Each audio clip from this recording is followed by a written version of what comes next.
Yeah, I'm recording it. All right, thank you. Here we are live. Awesome. We have a special Zoom live today with our wonderful friend Elitom, who just happened to be in town, and I reached out to him and said, "You got to come up this way." Oh, yeah. So here he is. Here I am. And this is a good magnetic pull because one thing about this group, you're all talking about a subject I love. Being empty, putting down the food, backing up from the table. So of course I had to show up. Yeah, I've been doing this a long time. He's been doing it a long time, and we were, discussing certain things today, and what we both feel that it's the message to get through to people that this is a lifetime process. Absolutely. Right. A lifetime process, which means basically a lifestyle. There's no destination because every day you're making decisions what you're going to do with your life, just like an artist. This is realistic. And one thing that no matter what religion, faith, or any background you're from, one thing we all can agree on, that change takes place. If there's any truth, it's change. So your life is constantly making these energetic changes from our past to where we're at right now. And the future got many changes that's going to take place. So as you're getting into your new lifestyle, you got to know how to constantly make changes with these changes, just like a surfer riding a skateboard, to keep on with your lifestyle, to be ordered to reap these benefits, to have this power, and to continue. This is what we're saying. So it's not an end destination. And a lot of people got that in their mind, like they're going to get to a certain point that they'll never have the ability to do nothing again. Now, let me throw this at you. Back when I was eating anything over 25 years ago, my favorite dish was Salisbury steak and gravy. Now, I still remember those experiences, and I still remember what it tastes like. But to have the desire to want that experience and to resurrect it, I don't want to do it. So it didn't disappear. It's just that you outgrew it just like a child outgrowing a toy. You moved on. The Breatharian knowledge gives a person to strengthen their attachment to things and become detached. Life is just the experience from what we eat, from the relationships we're in, our livelihood. Those are just experiences, but that's not you. So the Breatharian process brings you into that reality that you can experience things, but you have the ability to lay them down. The average person don't have that ability. They've made their life experiences really think that it's them. That's who they are. That's their identity. And that is far from the truth. Awesome. Let's maybe go a little bit into your background for the people who don't know who you are. Absolutely. And give a little brief on that. And so they have a better understanding of where we're coming from. All right. Okay, here we go. Now, I'm Elitom, El-amin, and I've been on the pranic path for a couple decades now. And people will ask me, what motivated you to come on this path? Well, suffering usually leads you to make changes in your life.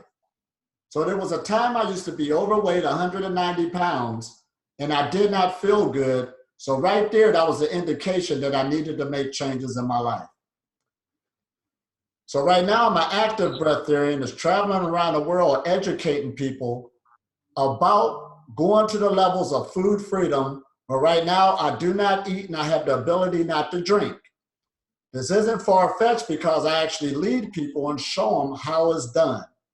It isn't mythical. I don't have an extra heart, extra lung. It's working with the energetic forces that we used to look at as being invisible. All humans are hooked up with this, but in order to master this ability, meditation is the foundation. Meditation, no matter what it is, working with light, sound, vibration, all of them should work for, it's a tool to use to open up the energy channels in our body, because we are first and foremost energy beings. Energy is at the base of our life.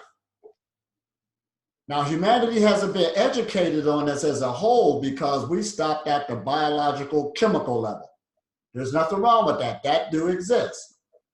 But the spiritual practices of the ancients were using the cosmic sciences, the spiritual sciences. We made them into religions today. However, this information is coming out now where you see a great revolution of science and religion merging back together, and things are making sense now on how to apply this or what we're talking about. So when you deal with the Breatharian journey, you're dealing with the spiritual sciences. Now listen at this now. Now let's remove that word spiritual. You're dealing with the energetic sciences, because right now humanity is more educated due to our external technology, that these forces is going through the air just by the internet. YouTube is going through you, Facebook is going through you. But this isn't nothing new. Our eyes only see a small portion of a light frequency of what we call reality. But now we know that there's X-rays going through us that you can't see with the eyes, infrared rays, cosmic rays, and we could go on as we live in this UV spectrum. And even now science is saying we have this electromagnetic field that's coming off the body. And electric means electrical, and the higher the electricity, the higher the magnetism, and vice versa. So on my background when I came into this, the first things I learned, even before I learned about being food free, I didn't know nothing about it. But this message is a health message. There is no far-fetched spookiness behind it. If you pursue health and pursue it at your highest potential, food freedom is a byproduct of being healthy.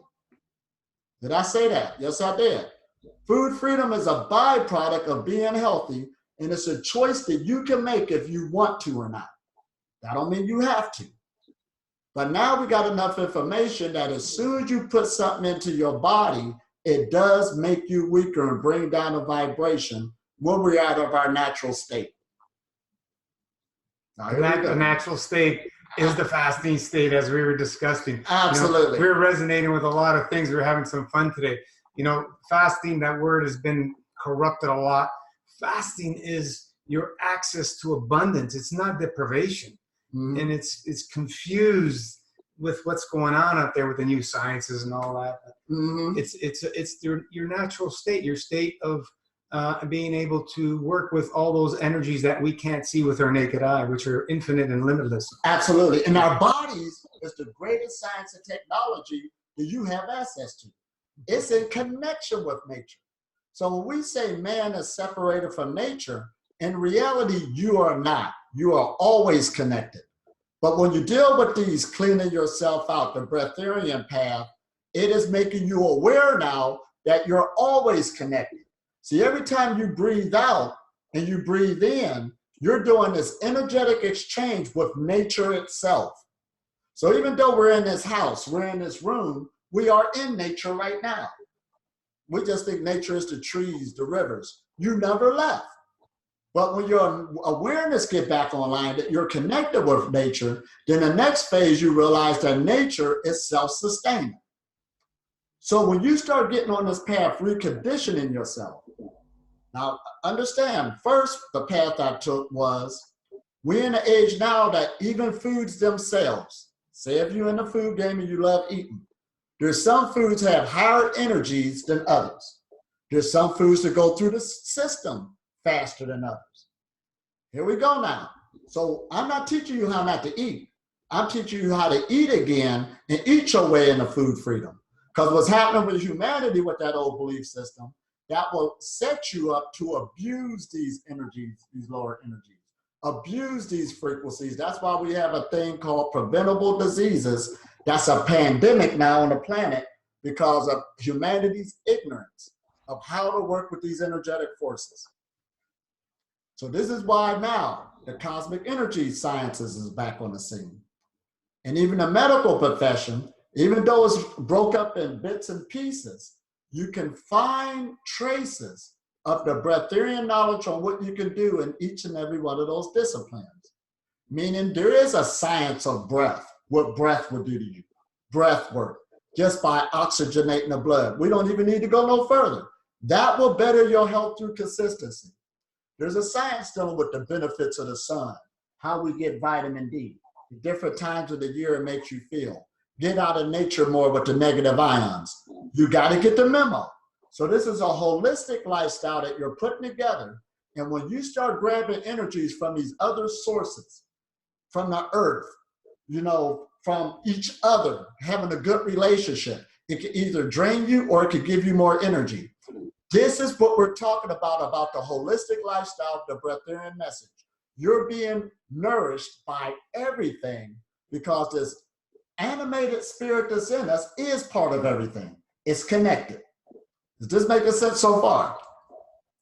Now listen at this.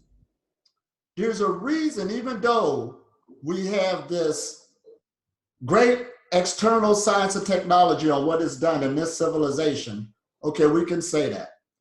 But notice that nobody came with the best diet to really eat. You understand? Because there really is none. There are some foods, like we said, that are higher energetic than others that will benefit you more. But the best diet there is, and even the medical profession will say this, is a starvation diet. That's what they call it. And that's not even a diet. In other words, he who eat less live longer. This has been out on the scene. Oh, yeah. Many scientific studies. Absolutely. So therefore, what we're doing now, even though people are learning more than ever about the benefits of fasting, and even the animals in nature will what? When they get sick, they stop eating and the body heals itself. The body will automatically heal itself by its nature when it don't have nothing in it. However, this is the twist. Fasting is temporary. You understand? Let's go and say it now. It has its benefits, but it's temporary. Don't get in your idea to put tape on your mouth and say, Elitom told you that you could go without eating. We didn't say that. So let's back up on my words. We said meditation is the foundation of this process. Because just like any machine, this is a bio machine. It has a source of where its energy come in at. It has different energy sources in it. We deal with mechanical energy. We deal with thermal energy with the heat that's in us. The solar energy that hits us, the cosmic energy. Our body is constantly converting it. One thing we know, we convert the sunlight into vitamin D. Now, just because they didn't tell you it does more, that's okay. We at least got that, and right there, that is photosynthesis, hands down. Light, converting it into something else that you can use. So now when you come into the breatharian process, you got to get you a meditation where you can feel this energy flow moving through the body. Now, it's not hard. Now, why isn't it hard? Because your body's by its nature is a good conductor of energy. We're carbon-based beings. And carbon is a good conductor, just like coal, just like diamonds. So as soon as you relax, energy automatically starts flowing through the body. Again, this is a wake-up of our awareness on human potential. Now, when you deal with the breatharian knowledge, this usually attracts two types of people. See, there's some people who don't like to exercise. They don't want to meditate. So we're not hoping for all humanity to rotate to this knowledge. You are a creator of your life, so you do what you want to do. You understand? But we are making this knowledge available for those who are attracted to it. Now, the people who are more attracted to it is like, for number one, there's some people who like the way a machine is put together. Sort of like a car. I see men who love car engines. This engine can do this and do that. They just love the way how the technology had grew, what it can do. So some people are fascinated on how the human body is put together, on what it can do. It's a good conductor of energy and they love it. They love living in this machine. But there's another group of people that attract. They're not too interested about the machine itself or how it's put together. They're interested on what it can do. There's a curiosity there, how far we can take it. Notice that the Olympics, for instance, every time there's a record broken in swimming or running, we say, man, that was great. I could see that never being broken. But dealing with human consciousness, once a perimeter is set, it won't be long till somebody will look at that new goal and break it. So it's just like when we talk about breatharianism, and it's coming out now in this time. Fasting been out for a long time, over 100 years, but right now, we got all of these medical benefits on what it can do, backing up. And what makes the human being different than other animals is that we can make a plan. We can make a system on how we can work and develop something to transform ourselves. This is heavy now. So now we're breaking records on the medical profession. They got to be careful on even how they put out information. They got stuff out there that a person only could live for 3 weeks without eating. People already broke that just now. This is the Olympics. Somebody tried to challenge me to say, well, why don't you do a week without eating? I said, that's all a week. I mean, what are you talking about? Go get caught up. We broke that already. You understand? So a breatharian is, let's get the definition clear. It comes from an ancient word for fasting, which is anidia. And that means to eat very little or none at all. Now, what do very little mean? Well, it could be a little portion like that. Okay. Or it could be once every 3 days, once every 7 days. There was a time I ate every other weekend when I was raising my son. Now, listen at that now. I already broke the standard on what the medical profession was saying. See, it needed to get caught up. There was a man one day that said on that TED Science show, he said the ideas of humanity and technology is moving so fast that the laws on how to regulate it cannot keep up. Mm-hmm. So it's the same thing on how we're coming out with this information. We're in a golden age now where people got a lot more time to think. We really don't have no mass wars going on. Being here in the first world countries, even a homeless person can be overweight. So therefore, there's these, and we got this internet that's connecting everybody. There's ideas being exchanged, and we're growing. So our ideas is growing so fast that the curriculums in the books in the schools and the medical profession can't keep up. You understand? It's trying to catch up. We're out there now. So even when they say how long a human being can live without water, that's broken, even though they didn't change the curriculum books yet. We're there. And again, we have these foundations set. This is what we're talking about. This is a lifestyle, and this bio machine is also a biocomputer.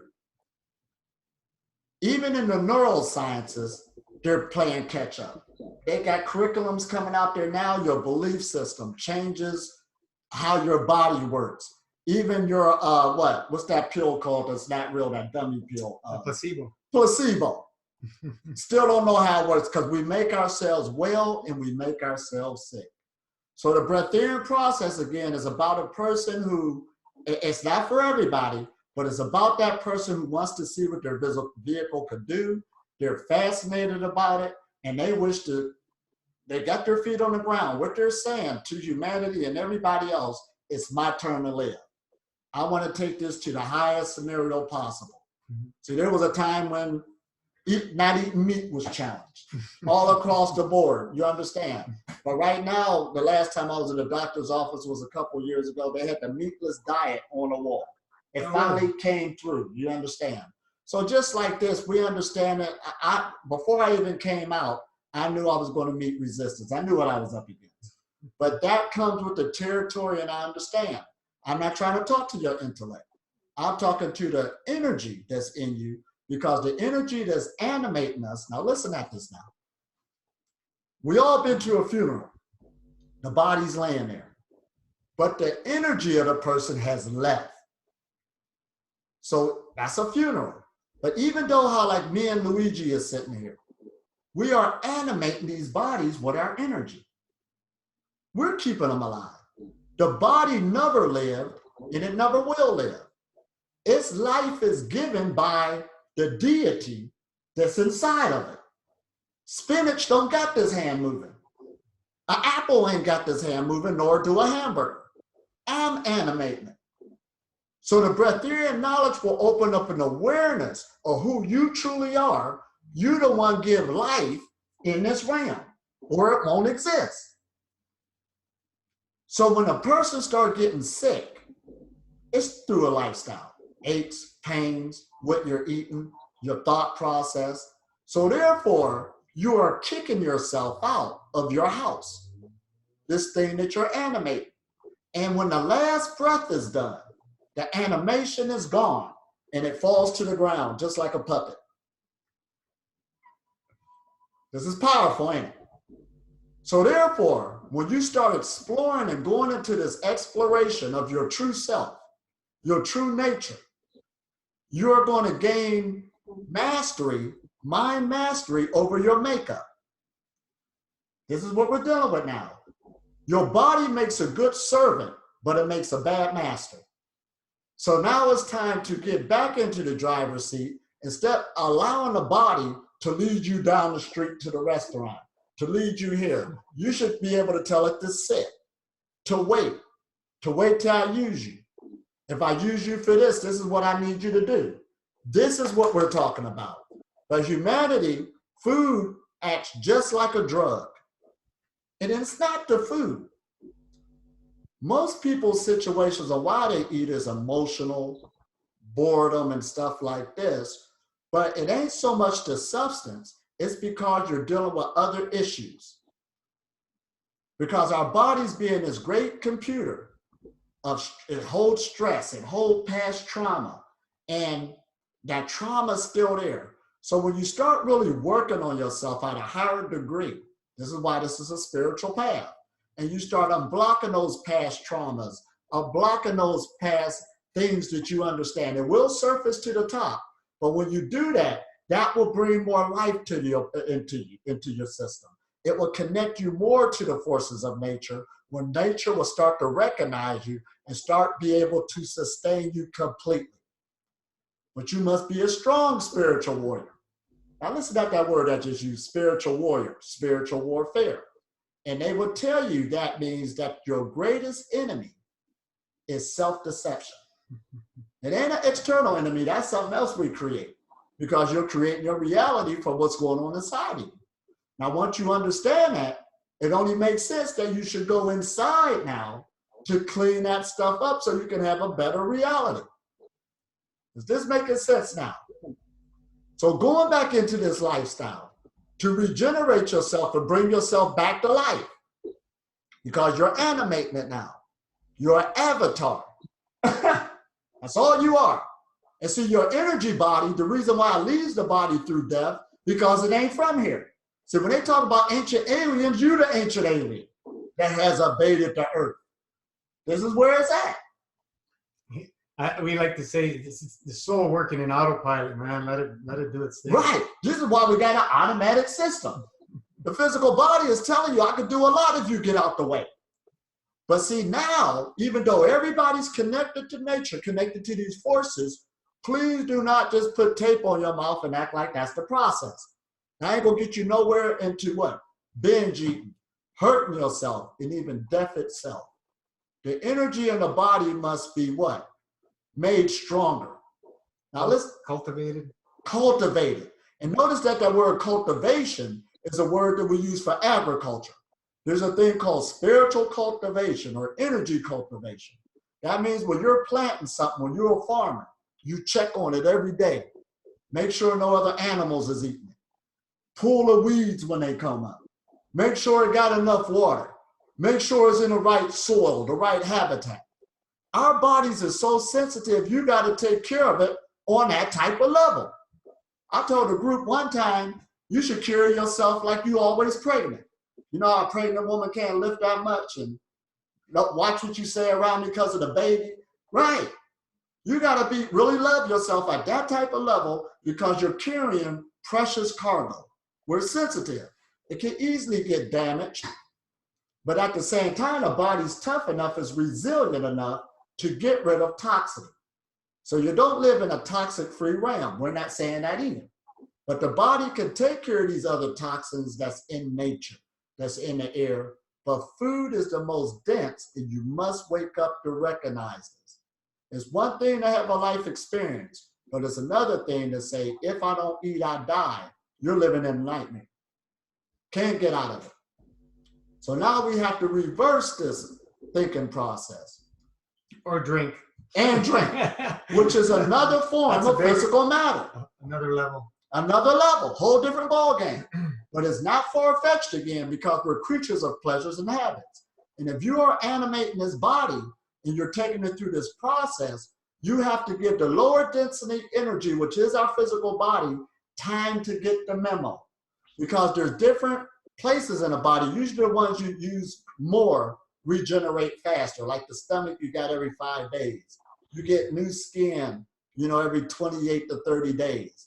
So you're going watching yourself slowly change, slowly develop. Your eyes start clearing up. Your skin start getting a lot smoother. You start having more energy. You start having clearer thinking. Your sleep will decrease. All of this will kick online when you are on this process. You understand?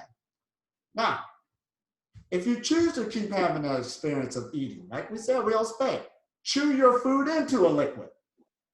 Chew it. Now, don't act like you don't. I used to be the person who used to just throw a whole plate of food in it, 3, 4 plates. It takes a lot of energy to digest that food. So therefore, like we're saying, we got to stop abusing these energies and have these energies of creation to start working for us. See, a Breatharian is just a better energy worker. They work with energy better. And perfect practice make perfect. In other words, all of us is breathing, but how many people can really grab the energy out of the air? Take your hand right now, feel the atmosphere. I don't care where you at. This is the internet. Don't you feel the moisture? I don't care where you at. Even the desert. You're living in water, even the desert. You don't know it though. You've been blind through words, blind through your education. That's the blindness. I'm just giving you a knowledge to wake you back up, to make you aware, to bring you out of your sleep into awakeness so you can animate the body so you can have another existence. Not one of pain and suffering, but one of what? Life, happiness, freedom, to break the invisible chains that was put on the mind. It's just like a fish in the water right now, probably in a school of fish, and a teacher of fish tried to tell them, don't you know you're living in water?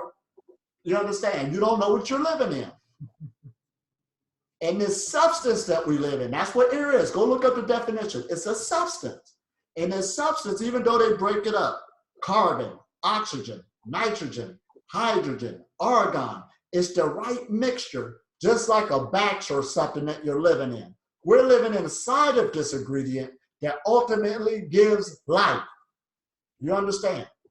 Now, we as humans, I said, what makes us so good at where we're at, we're good at working with energies. Some are more, what, aware of it, some are not. But everybody's working with it. You understand? So now we want to lead this energy in the right direction that's going to give us life continually. This is what we're talking about. Not just living for a minute and halt and then break down. We're talking about the regeneration process, because the cells in our body is already telling us that it's ready for that. That's what it does. One dies off, another one comes into being. That's what it does. So therefore, we're always breaking down and we're always recreating ourselves. So the Breatharian message, what is it? It's a health message. That's all it is. So some people will say to me, they're trying to wrap their head about being food free. Don't worry about being food free. What you worry about is bettering your health to where it's at right now. You got a lot of work to do. I was just talking to some man trying to wrap his head around it. I'm looking at him, built like an olive. I ain't trying to put nobody down. You got work to do. You can't figure out what I'm trying to say intellectually. This is why on this path it's called self-realization. I could tell you my experience all I want. I could try to get the right words for it. You understand? But you're not going to know until you start doing it. You understand? Pick up that energy. You're working in it. You can't escape. You can't escape it. So therefore, you can strengthen your willpower if you don't have willpower. Because some people's willpower is stronger than others. Nobody's arguing that. You ain't gonna do this with willpower. But no. Right. It's spirit. This is a spirit. I'm glad he brought that up. For where I'm at right now, I cannot brag about what I did. Exactly. It was the spirit that brought me this far. The energy that is a consciousness within itself. Because it knows what's wrong with us more than we know. You understand? There was things that popped up, I didn't know it was there. But as soon as it got relieved, I got lighter. Now listen at that word. That's why we got that word enlightenment. When you start feeling lighter and lighter, that gives the cosmic forces a chance to come through the body more freely with no blockages. That's the sustaining power. Now when you deal with these forces, and I keep telling you, meditation is the foundation, but it's also medication. When your energy channels is flowing freely, just like a river flowing, you understand? And there's no blockages. Sickness does not exist. Now, I have to be careful how I say this now. Because I can't say, I'm not saying that I can heal you or this will heal you. You need the right consciousness who will, what? Put this to the test. Everybody ain't got this consciousness, to stay consistent. Like I said, you can develop it, but a lot of people don't have it. It just ain't for you at this time. So, but what we want to do too is, you want to enjoy your journey. Spirituality and everything is changing. There was a time people got the idea to beat up on themselves and see how long they could go without food, start looking anorexic, falling out all over the place, just because they read a book, you understand, about somebody you never met, but they give you an illustration of a cartoon.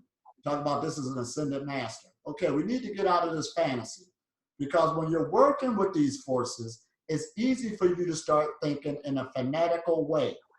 Let's bring it back down to earth now. Every day you should monitor yourself.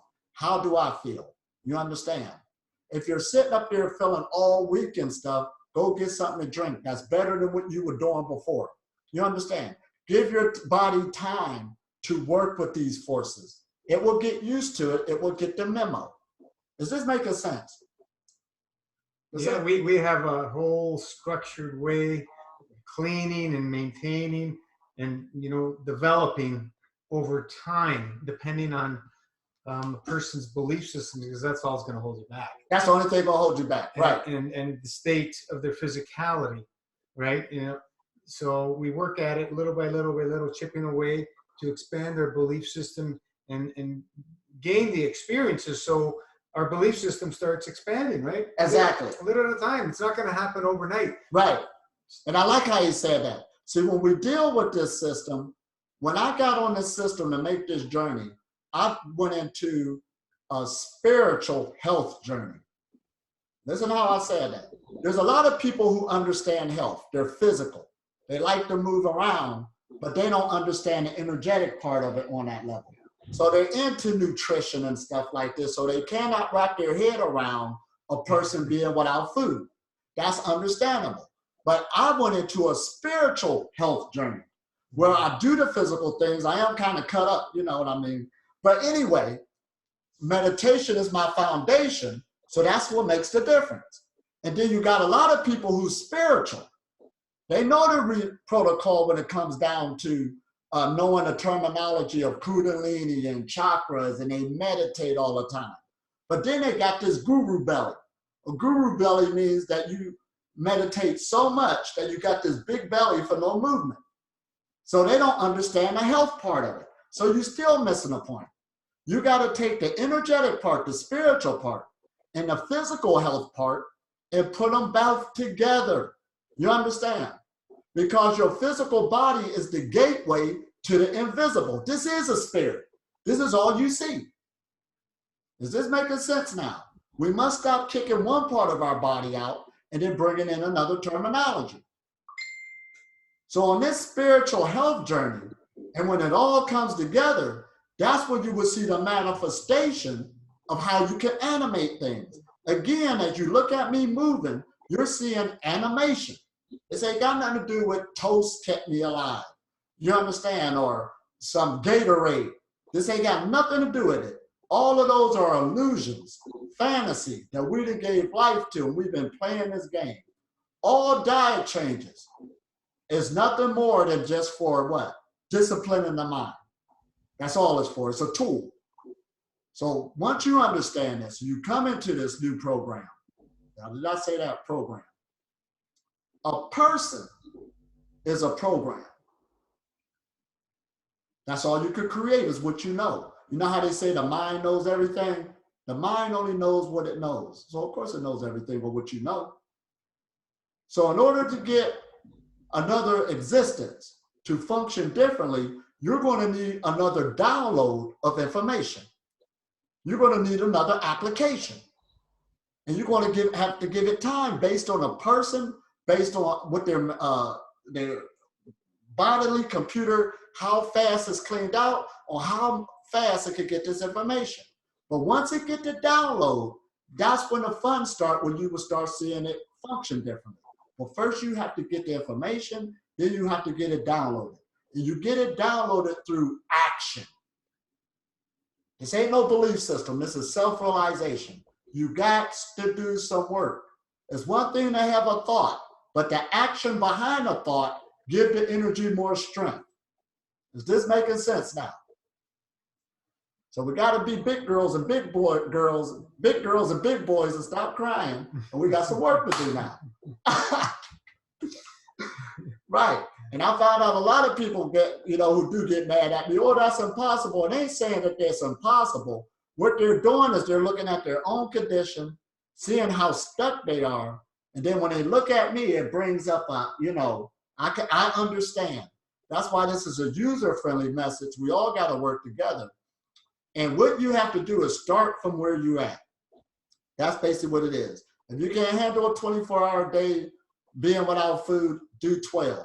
See, even the medical profession now, before you go get a checkup, they tell you don't eat or drink nothing for X amount of hours. It used to didn't be like that, so that they could get an accurate reading. Listen at that now. The body gets back accurate again. The more it get used to not having you eat or drink nothing. Why didn't they tell you to go drink apple juice before you come, or orange juice, so we can have an accurate reading? They didn't say that.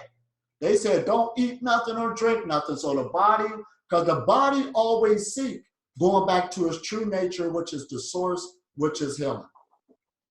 Anything we put in it is going to affect the environment. It's going to affect the environment. It's impossible not to. Absolutely. Now listen at this now. The brain needs the most energy of the body. We've been talking about this now. And if it don't get that energy, it's going to cause the body some problems. That's when we see starvation, death, all these other things come into play. So that's why you got to start doing these other spiritual practices, how to gain energy, how to access the energy, so that the brain can start getting its energy so it won't compromise you. You understand? Is this making sense? I got to walk you through it. So that's why when you do get a meditation, some people say, what meditation I could get? Every meditation is powerful. You just got to put in the work to see the power of it. They got chanting, for instance. Now listen at that. Let me just walk you through it. Feel your little vocal cords say, ah. Feel that great vibration. Now the more and more, every time you talk, every time you sing, you are basically chanting. You are sending a sound wave vibration of light from this area throughout the body. Now, you can't feel it yet. You can't feel it in the foot if you're not used to chanting.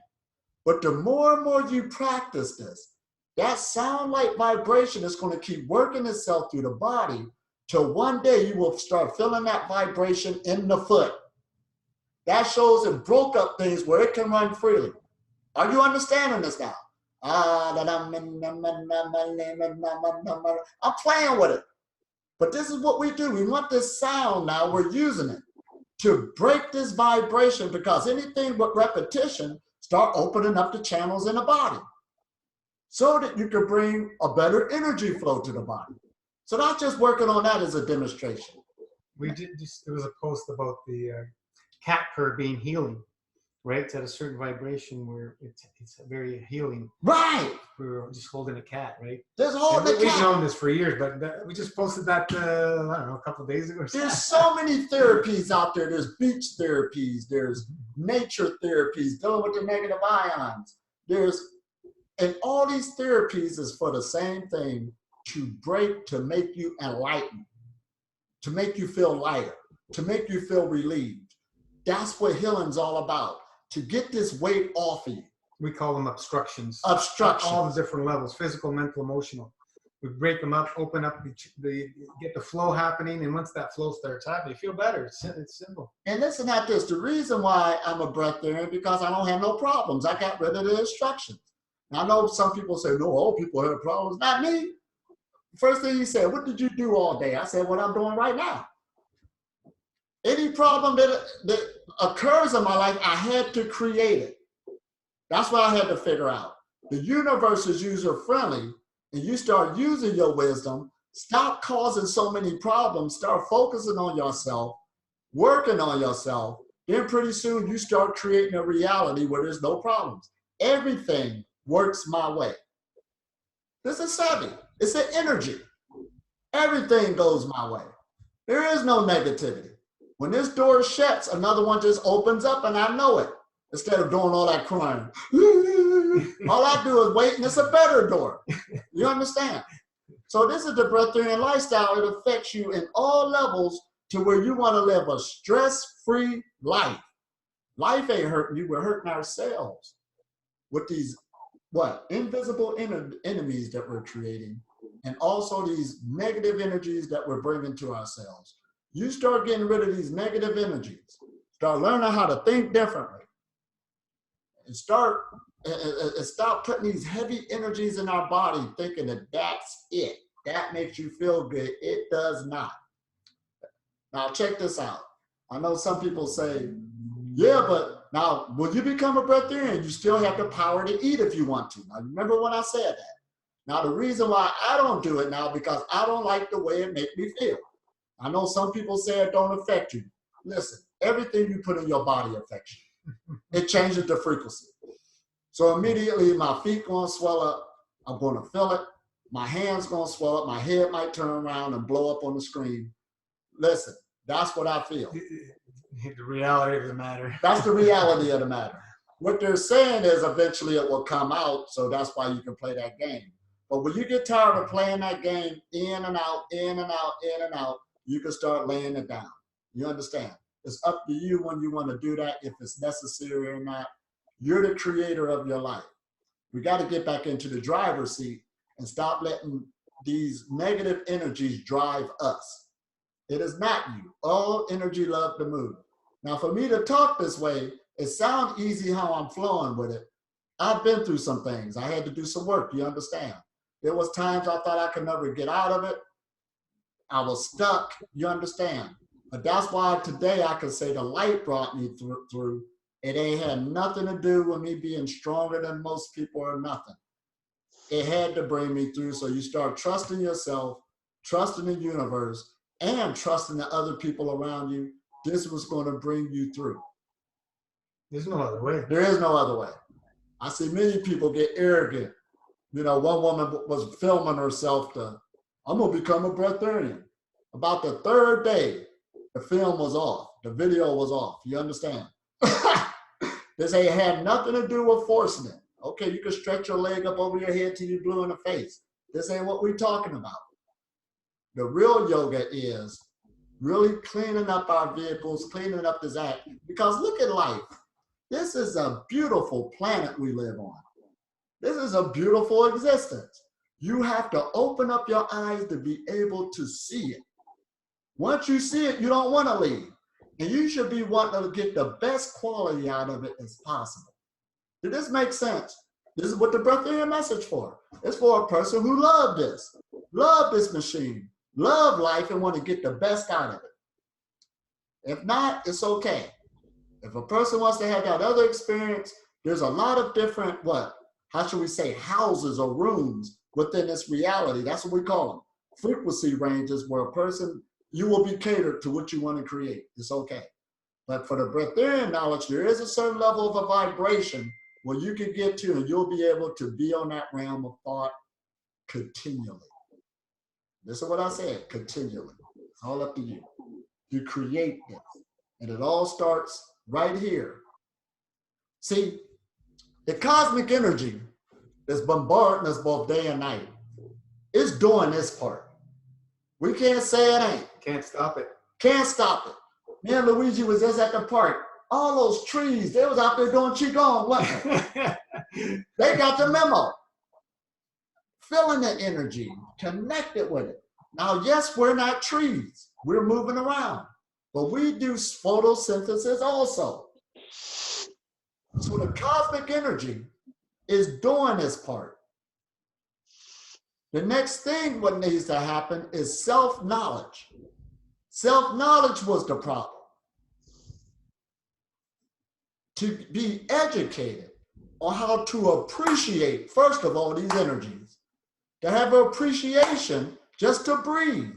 Just to breathe is the connection. Somebody was just asking me about breath work. How should I breathe? How long should I breathe?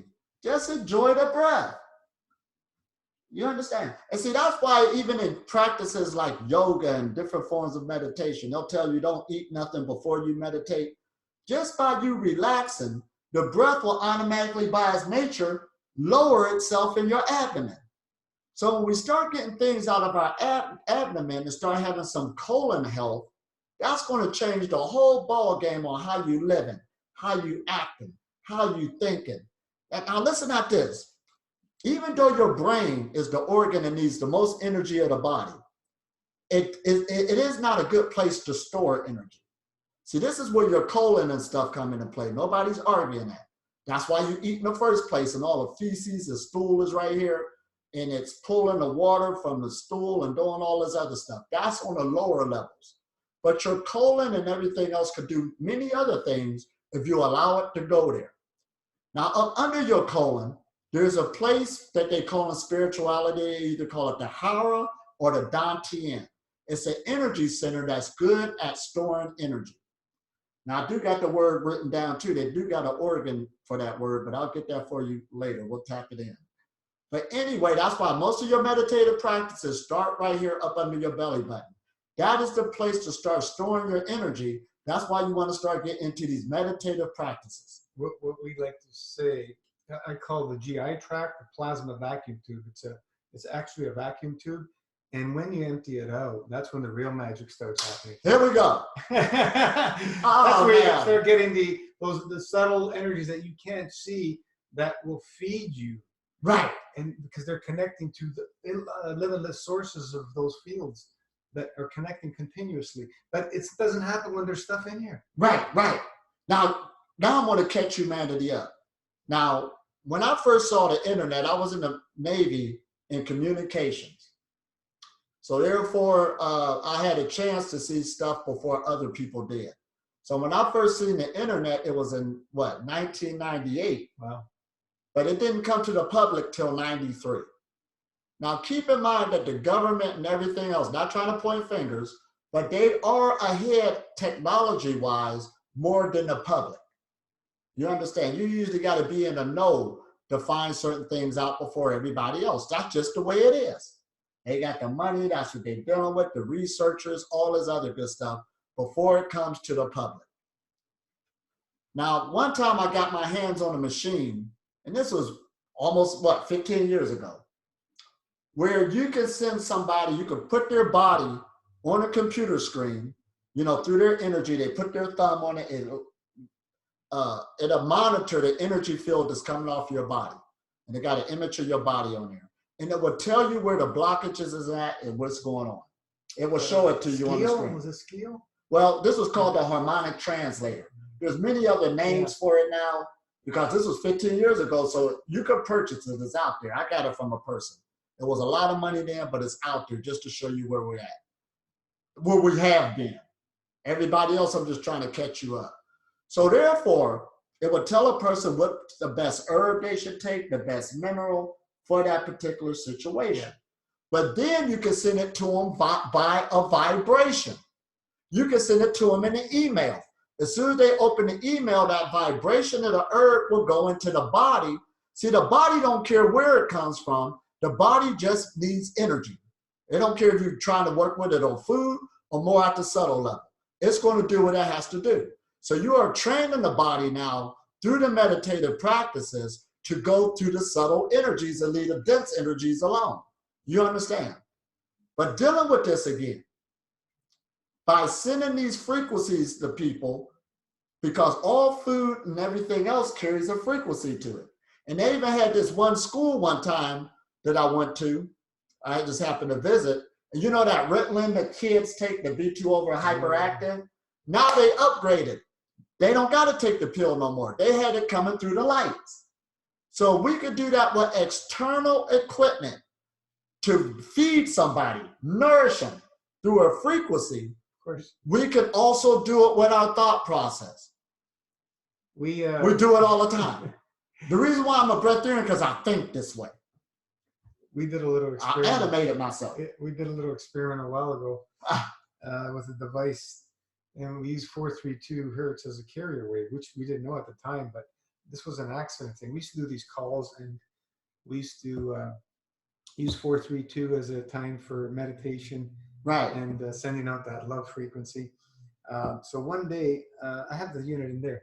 I put essential oil rose on it. I didn't say anything to anybody, right? Right. And we got down, we would send this frequency out to charge people's water at that time. That's what we were doing. Yeah. And people could sense the difference, smoother, silkier, whatever. So this day I put this essential rose oil. Right. We went through our thing, and then when everybody was done, tasting the water, I said, "Does anybody smell anything?" And right away somebody said, "Rose." I started laughing. That's my awesome. head out. That's that connection. Yeah, and then another guy, my coffee tastes like flowers, and we were dying. We go, we invented smell-o-vision. Right. Well, y'all were just playing around and came up with that. So we know that you can send waves of whatever information you want. We do it all the time. Everything's information. Everything's information. So a breatharian, the reason why this knowledge must get out there, it don't matter if you eat or don't eat, we are educating the public that it exists, and it's going to change the whole ball game because we're doing it right now. So you are thinking yourself into existence. If you're hungry and you really want to eat, what do? We say go into the other realm and eat in the other realm. Don't do it physically. Right. Because you can satisfy yourself. Right. If you train yourself over and over to do that, you will be more satisfied because you won't have to deal with the physical crap. And look how you said train yourself. Right. You can't do it immediately, but you do it over and over. And the reason why we have to go through this training process, it's natural. But because we've been eating for such a long time, you've been born into this realm, and you have got good at it. You're professional eaters. Experts. You're experts at it. All right, let's hit it on the head. So it ain't about putting nobody down again. We all been into this, trapped into it. I was 190 pounds before, and I know how I did it. All right, it's no mystery. It had nothing to do with my genes. I worked for it. That was a process, and I still know how to do the process. Everything is a process. That's what nature shows us. We just lost 99% of people. They're not going to work for it. Yeah. Oh, whoop, going this day by day. Yeah, they're working the opposite way. I was eating the egg McMuffins. I started with one, and then I started getting two of them. I remember. But then I was waiting for lunchtime. I was saliving from the mouth, seeing what restaurant I'm going to eat at next. I understand what we did to ourselves. And it became an everyday habit consistently. And I paid the results from it. So therefore, when we talk about the breatharian process, we're talking about a process where you're taking yourself slowly the other direction, but through consistency. You understand? And pretty soon your body's going to get the memo. This is what they want to do. This is how they're thinking, because your thoughts goes through all the cells of your body. Your thinking is just in more up the top of your head. You understand? I got a little Elitom in my toe, a little Elitom on my knee. Elitom is all over, a group of Elitoms, thinking the same way I think. We're like to call the slow motion realm. It takes time for things to manifest. It takes, right. Once you've consistently worked at them. Right. And I like how you said that, the slow motion realm. It takes a minute to get the memo. But once you got it, you know you got it. Some people call me, you think I should keep going and let go? If you got to ask me that question, you're not ready. You understand? Enjoy yourself. And it's a feeling state. See, this is the spiritual sciences or the cosmic sciences that are resurrecting themselves from ancient times. So going back to that under your belly button where it's good at storing energy, your body and your intestines is going to start working at a more energetic level when they have less food in them or none at all. You understand? That's why people who do fast a lot or fast for periods of time will tell you about the third or fourth day, the hunger decrease, the drink decrease. So they start experiencing this. The energy level rises up. All this stuff starts taking place. So again, the way you know you're living on prana, when you're slowly working with yourself, and you adding in those meditative principles, you're going to see these benefits happen no matter what, because you're working with energy. That's all we do is work with energy. We see energy, we hear energy. I'm speaking a frequency of energy. Feel it. We feel it, we move in it. And this feeling state you're going to get into, you're going to start appreciating and enjoying the way you feel with your new clean vessel. That's heavy, ain't it? You're going to appreciate this new clean vessel, and you're going to want to stay there. So we're creating ourselves. It's freaking amazing. It's amazing, ain't it? Oh, man. Any questions? Somebody wrote something here. Let me see here. Zahir, a question from Elitom. Many people experience emotional eating binges, and problems when they start getting into fasting. Some also go into what seems like never-ending cycle of fasts and detoxes and have a rough time. It's all part of the process, in my opinion. Is energy work and the primary focus on meditation the answer to these issues that many are experiencing? Yes, you'll answer in your way. Can you elaborate on the types of meditation you mean? You are referring to specific activation of the energy centers, not simply clearing the mind and focusing on the breath. Here we go. Now listen at that language. They took the emotional body, the mental body, and the physical body and split them up. But that's in our language. That's what we do. And that is the mistake. Our language, the way we do words, mean a lot. But when you deal with that word holistic lifestyle, holistic means whole, putting back the puzzle together. So that's why we got to learn to think and create a new language for ourselves. See, as you see me sitting here, you see my physical body. All right, we got that. All of us got one. But you're also looking at my thought process, and you're also looking at my emotions. They're all one. But for some reason, due to our language, we think the emotions is somewhere else. Let me go pull it out the closet, and my mental mind is something else. No, it's not. Now, the physical body is something that everybody can relate to because all of us have one. So when you go into the fasting experience, automatically it's dealing with your emotions and your mental body because they're one and the same. There's no in between. Now, what can happen is, well, people is making a mistake on having this bad experience. That's what that sounds like. Is going too fast and going too long. You don't need to do that. See, the universe is user-friendly. It's just like yoga, which this is a yoga. This is like a food yoga, if we want to say it. You want to bend your knee and get more flexibility into it. So you only can go here before you feel the stress. If you go too far, you can cause an injury. Am I right?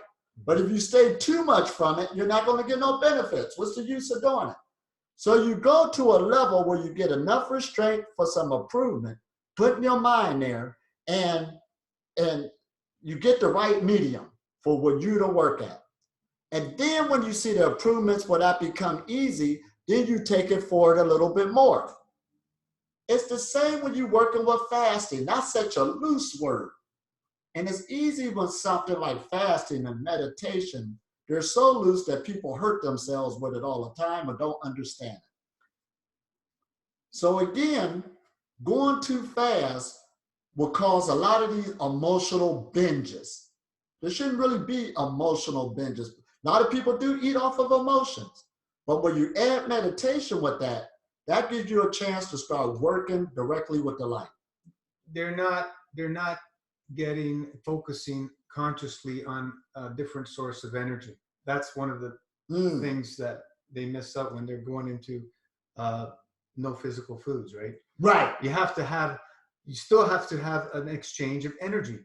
Right. If you're not going to use physical foods, what's the source? What's the source? So that's why there's a difference between fasting and being a breatharian. A breatharian actually understands that they need to get an energy source from somewhere if it's not going to come from fossil fuels, dead plants and animals. A person who was just fasting, of course, you're just bringing out that energy source. Yes, you're going to get cleaned out, but you have not trained yourself yet with the thought process or the knowledge to bring in that other energy source. It's trying to come in, but you can help it out by using that tool of meditation. Now, I brought up earlier about, I'm just using chanting as an example. No matter if you're using light, sound, there's all these meditations, but it's based on also your character. What meditations you like. See, if you're doing something that you don't like, you're not going to stick with it. Exactly. If we're saying this is a lifestyle, why do I want to do something for a lifestyle if I don't like doing it? It's like a child who's at the dinner table when he's growing up and he can't leave the dinner table till he eat all his vegetables, and he hates vegetables. You got to live it, you got to love it. As soon as he leaves that household, he ain't eating vegetables no more. Like you said, people are trying to have the process happen today or tomorrow. Right. That's the challenge we see all the time. And all this is part of the process, but they're just pushing themselves too much. Pushing it too much, and it's not necessary. See, you'd be surprised how fast you'll grow if you take your time. That's why they give us the story about the tortoise and the hare. The tortoise went fast, but he kept stopping, playing around, but he never finished. The tortoise took his time, but he finished the race. These stories mean something. Take your time and you'll finish the race. You'll get through and see your accomplishments take place. Trying to speed it up, who are you trying to impress? Nobody. I've been on this path for 2 decades. Now listen at this now. I really haven't started teaching until 4 years ago. I gave myself time to learn, to grow, and to become solid. Is this making sense? To really get an understanding. That's what some breatharians' problem is. They run into it, they have a year's experience, and they jump out here and start teaching. I gave myself over a decade to go to my own wilderness. It ain't no rush. And ain't nobody go nowhere. I come out here, everybody's still here eating when I came back.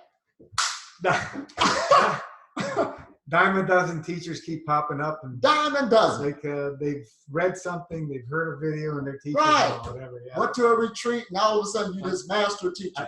I started fasting 3 decades ago, and it was a long process. Right. And we're just coming out with it. Scratching the surface. We started about the same time sharing on the internet. It was a challenge for me to make that decision, like I was sharing with you earlier, right? Because of what's out there. I've seen a lot of nonsense, and like people getting hurt because of the nonsense out there. Absolutely. So just like anything, see, we're in this age of instant gratification, so it's understandable why everybody got that thought process. Yeah. But with these knowledges like working with prana from India and working with chi from China, one thing that culture do understand, if there's a master walking around of energy, they've been working with it for a while. They didn't go to no weekend workshop. Decades. And become a master, all right? Matter of fact, in ancient times, listen at this. You know how a person gets a black belt? Everybody initially get a white belt. You get a black belt from all your years of practicing, and the belt got dirty.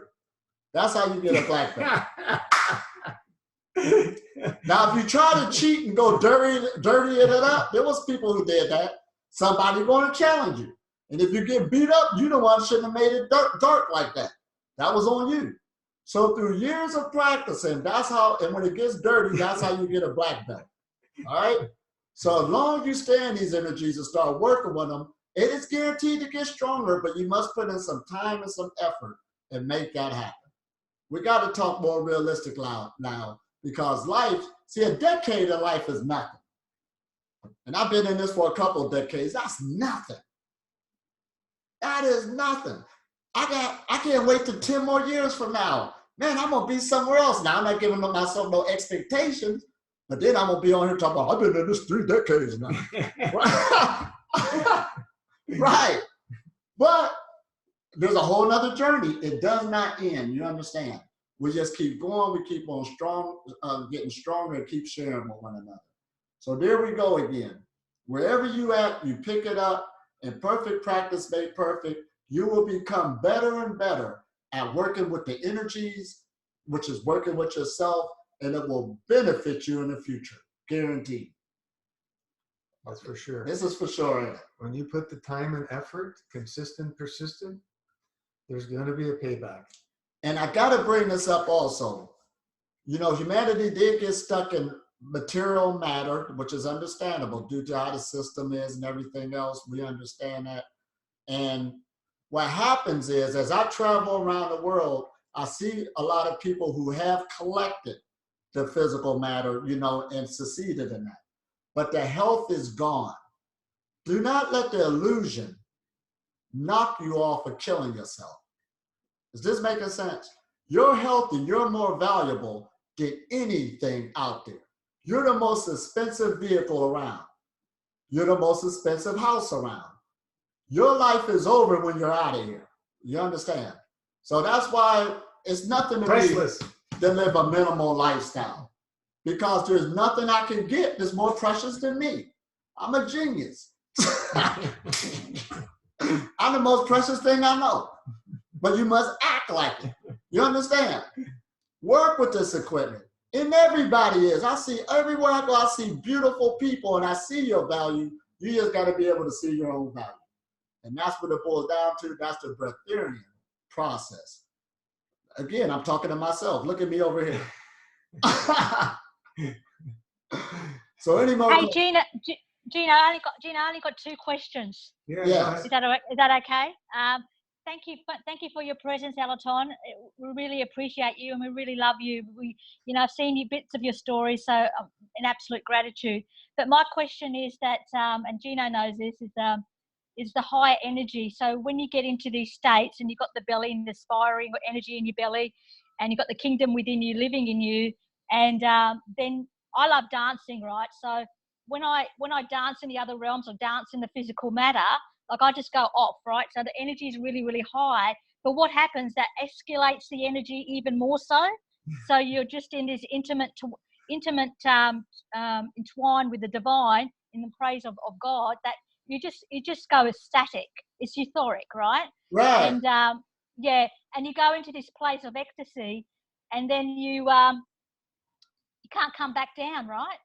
Unless you go hug a tree for 5 hours or something. You know what I mean? Where you out again? I want to come dance with you. Where you Australia. She's on 180 something days of liquid drink. That's awesome. Yeah. So that energy thing is. Well, come to Australia, please. This is the land of Aboriginals. Come here. We'll put our souls on the ground. We'll walk around. Oh, it's awesome. It's freaking awesome. But anyway, yeah, you come and stay with me. Anyway, so the energies are really, really high, and sometimes it's like I go off on the page sometimes. Like I just have to give out the love. So you it's over. It's full on. Like so you've got to release it out of your body somehow in service, because your body just becomes this compassion of love, the whole embodiment of it. You know, the body is the meditation and the prayer, and you got to give it out. And sometimes it's so overwhelming that even I can't even cope with it in my body. And I look for ways to ground myself, and I will never eat the food, because I don't believe that you can have to ground yourself by densing yourself out with food. There has to be other ways, and I'm asking for that guidance now. Like, how do you do that? Because like now I'm at the stage where I only sleep 2 to 3 hours a night, and it's high. It's very, very high. And thank God for Gino. Yeah, thank God for Gino, because he's given this space in the group where I could just pour it out on souls, which is helping, because it releases it, because you can't contain it. But I'm just wondering what you have done in your decades on how you have managed. We were just discussing that. All right, now check this out. How you done it? She's talking about this influx of energy that's coming into you, which is going to happen. Of course, if you're out your intestines and all this energy running is coming up, you're going to gain more energy. And the first thing a lot of people want to do is what? Ground themselves out with food, put themselves back to sleep because they can't handle it. Now, there was somebody who I was talking to, and they said they have a PhD. Now, I got a PhD. A PhD means I'm a philanthropist, humanitarian, breatharian. Now, that word philanthropist is very important. Usually a person that has a whole lot of wealth, they understand to also bring it back to the people. They might build a bridge, build a hospital, because they understand that their wealth is energy flow, it's this energy exchange. So likewise, there's a reason why they say our health is our wealth. There is a payment that's taking place, a currency that's now open since we're opening up these energy channels. So our energy level is going up because we're getting paid with this exchange as we're giving back. But now, how do you ground yourself other ways besides going with the food part? Because that's all people know. Now this gets real good. This happened to me in my early years. There is a meditation. See, now your consciousness do control the energy. Wherever the mind goes, the energy goes.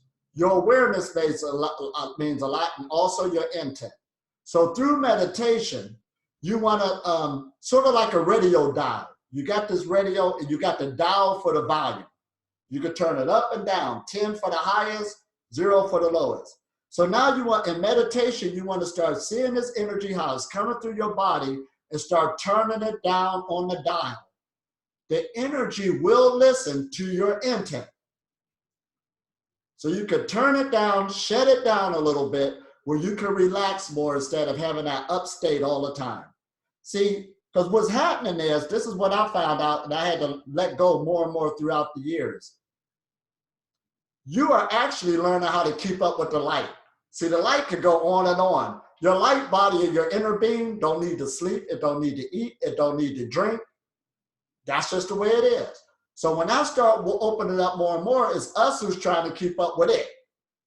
But if you ain't ready for it yet, it's okay. Just slow it down, communicate with it, tell it to slow itself down because you're not ready yet. You understand? Because it will take you to a whole nother location.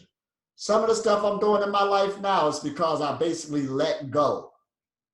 That's the light that's doing it. It ain't got nothing to do with me. It's drawing the things I need, and it will take you anywhere. It can do anything, but it's up to the person, can they keep up or not? So again, through your intent, this is where it gets good. Start slowing down the energy and start working with it and see how that works for you. Yeah, it's so I'm doing a bit of direction of energy. So I'm, like, the soul's sort of teaching me. I've done that stillness thing, like where I'm surrendered to it and just let it be. Right. And then I'm into now, because the hands always heat up. So I'm into now like directing energy. But the one thing that I really, really love, Elitom, is that I'm so in love. Like that love thing is huge, where I just want to go hug people that are fasted. And I want to just, like you just want to feel that energy even more, that I just want to really just, I love humans, right? I really love humans. And I just, that feeling of pouring that energy, and I don't know if that's a calling or whatever that is, but well, yeah, sometimes I've got to go. That's what's needed on the planet, because one of the rules of energy is the higher vibration has the ability to transform and change the lower vibration. So we need these four beings to steer in that type of vibration to be amongst the people. See, the greatest teacher isn't about the words, isn't about being well known. The greatest teacher is the person who's carrying the energy and have the lifestyle. That's when the creator had manifested itself on the earth. And you change all types of things. You ain't even got to open up your mouth. So again, that's just a natural. We call it field strength. Field. Instead of the vibration. Most people are knowing as vibrations, but they understand. Like, we all use different words and everything. Really doesn't matter.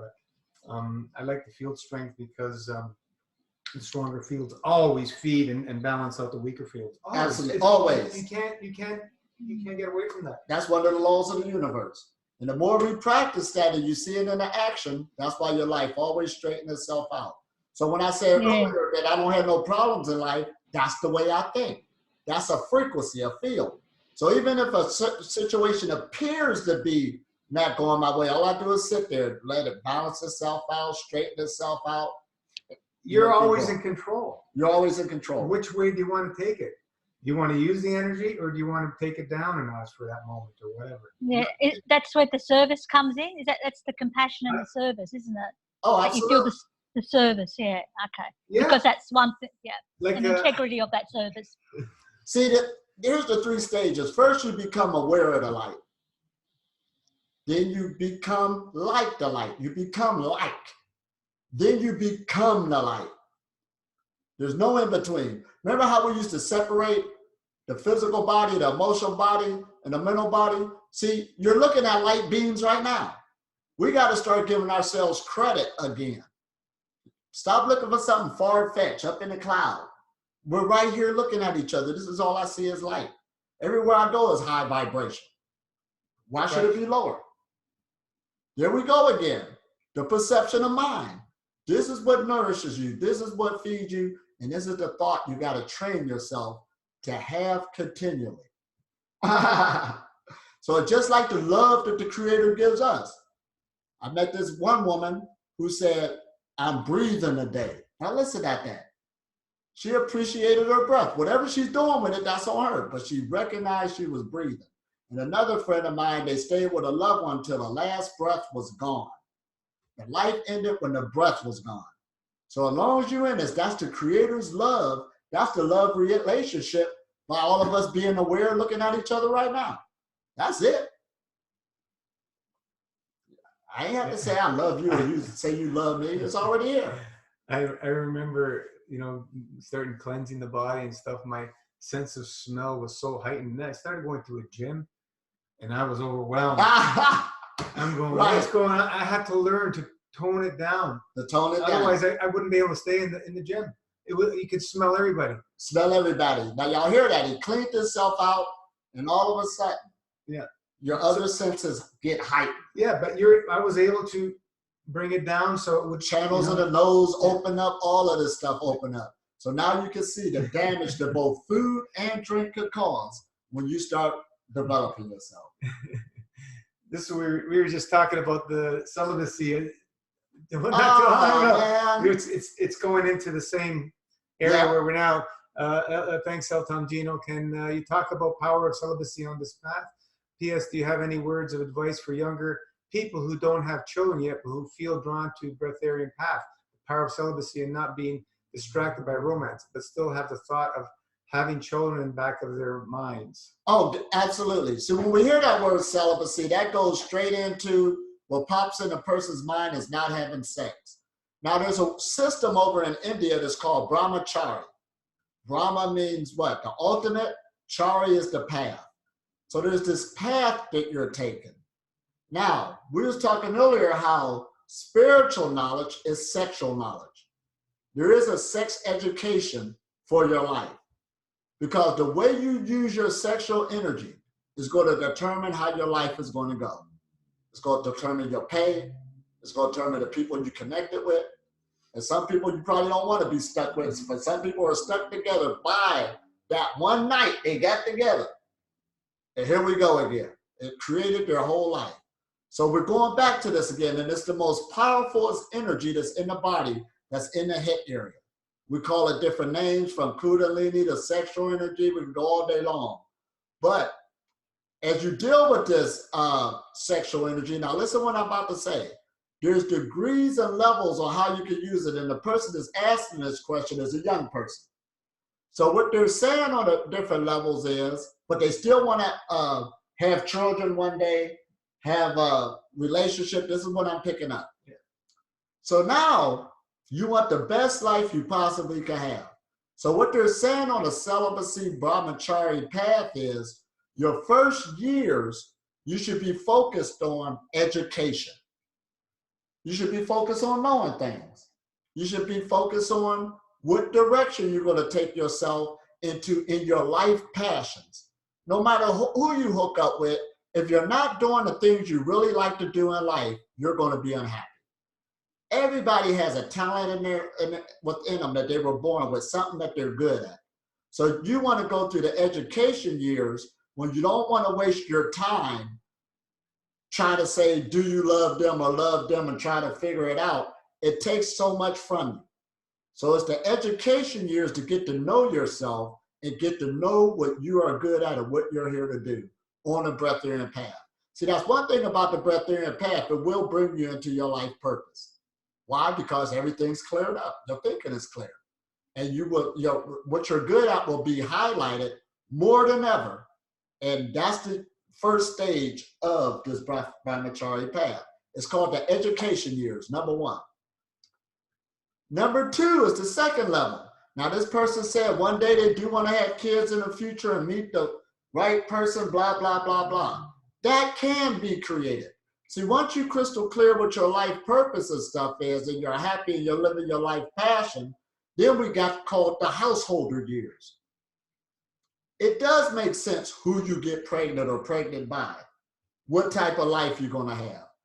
It can either lead you into hell and be miserable, cause you hooked up into the wrong person, or you could have hit the jackpot. And a lot of people, when we look at today's society, 55% of society is going through divorces. And now we live in an age where they say, if you was ready to jump out of a plane, and they say there's a 50-50 chance that this parachute might open or might not, you're not going to jump out the plane. So a lot of people is refusing to get married, confusing to do that because it's basically might be a losing situation. And 70% of the marriages is being executed by women. Now, women are coming about, learning themselves now. There's a lot of opportunities. So a lot of them are finding out too that I don't want to do what my parents did and so forth. So we're dealing with this change that's taking place in society. So the first stage should be what? The years of education, where you get knowledgeable about who you are, and the only person that's going to make you happy is yourself. Come into that. That's the first stage of the Breatharian Brahmachari path. Number 2, the householder years. Pick somebody that's at least like-minded, who know who they are. See, that's what we call a soulmate. A soulmate is somebody who's helping you develop your soul. Not somebody who's ripping it apart and going against it. They helping you with your spiritual development first and foremost. Am I hitting it right? So now we go through the householder years. And then after you're married for a while, now I got to say this, sex, the physical sex, is always going to be different as years go on. That comes with the territory. It's designed like that for a reason. Because the two people, as they start merging together, if you just base that marriage on physical sex, is not going to last and you're going to have problems. So there is an entwining of really getting to know each other mentally. You understand? On a real level here. That's where you want to start growing into, and they call that the forest level, where y'all start entwining more spiritually or energetically on a Breatharian path. Then the last level is called renunciation. So there's people, it's very few, who are married who don't have sex. That's at a whole nother level. They went through those other levels, so it's crystal clear. Their whole goal, because your whole goal of being in this life, for those who really catch the message, is to transcend physical reality. So you're using your sexual energy, not just to go around using it for pleasure, not to spend it and all this other stuff. You're using it to harness it, redirect it, use it for your spiritual growth so you can transcend physical reality, period. Am I making sense here? Oh, I was talking to them. So, so here, yeah. So you can have a good life, a brilliant life, if you really follow the system. You know? People already don't want to give up food, and then you got to tell them give up sex. Give up sex? We've lost another 90%. Right. And like we said, I ain't say nothing in that formula about giving it up at first. We'll redirect. I said even redirect it. If you're going to use it, at least use it creating a good family. You understand? With the right person.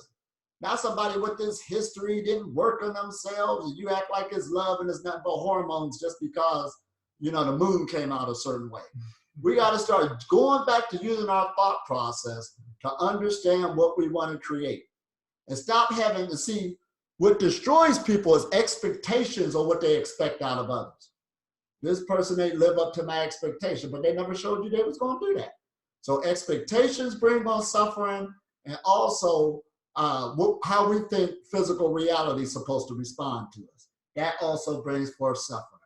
So right now, when we talk about these, the Breatharian path, it is actually, in a nutshell, bringing you back into physical reality on how to think, and that's what stops the suffering. You accept it, how things are, and you're working with it. I know the cake might sound good, but that's not going to lead you to happiness. One day, you're either going to be forced to put it down, or it's going to take you out of here if it gets abused. You're going against physical reality. Enjoy it, use it as an experience, and then put it down one day, just like a child putting down a toy. Been there, done that, and move on to your next evolution.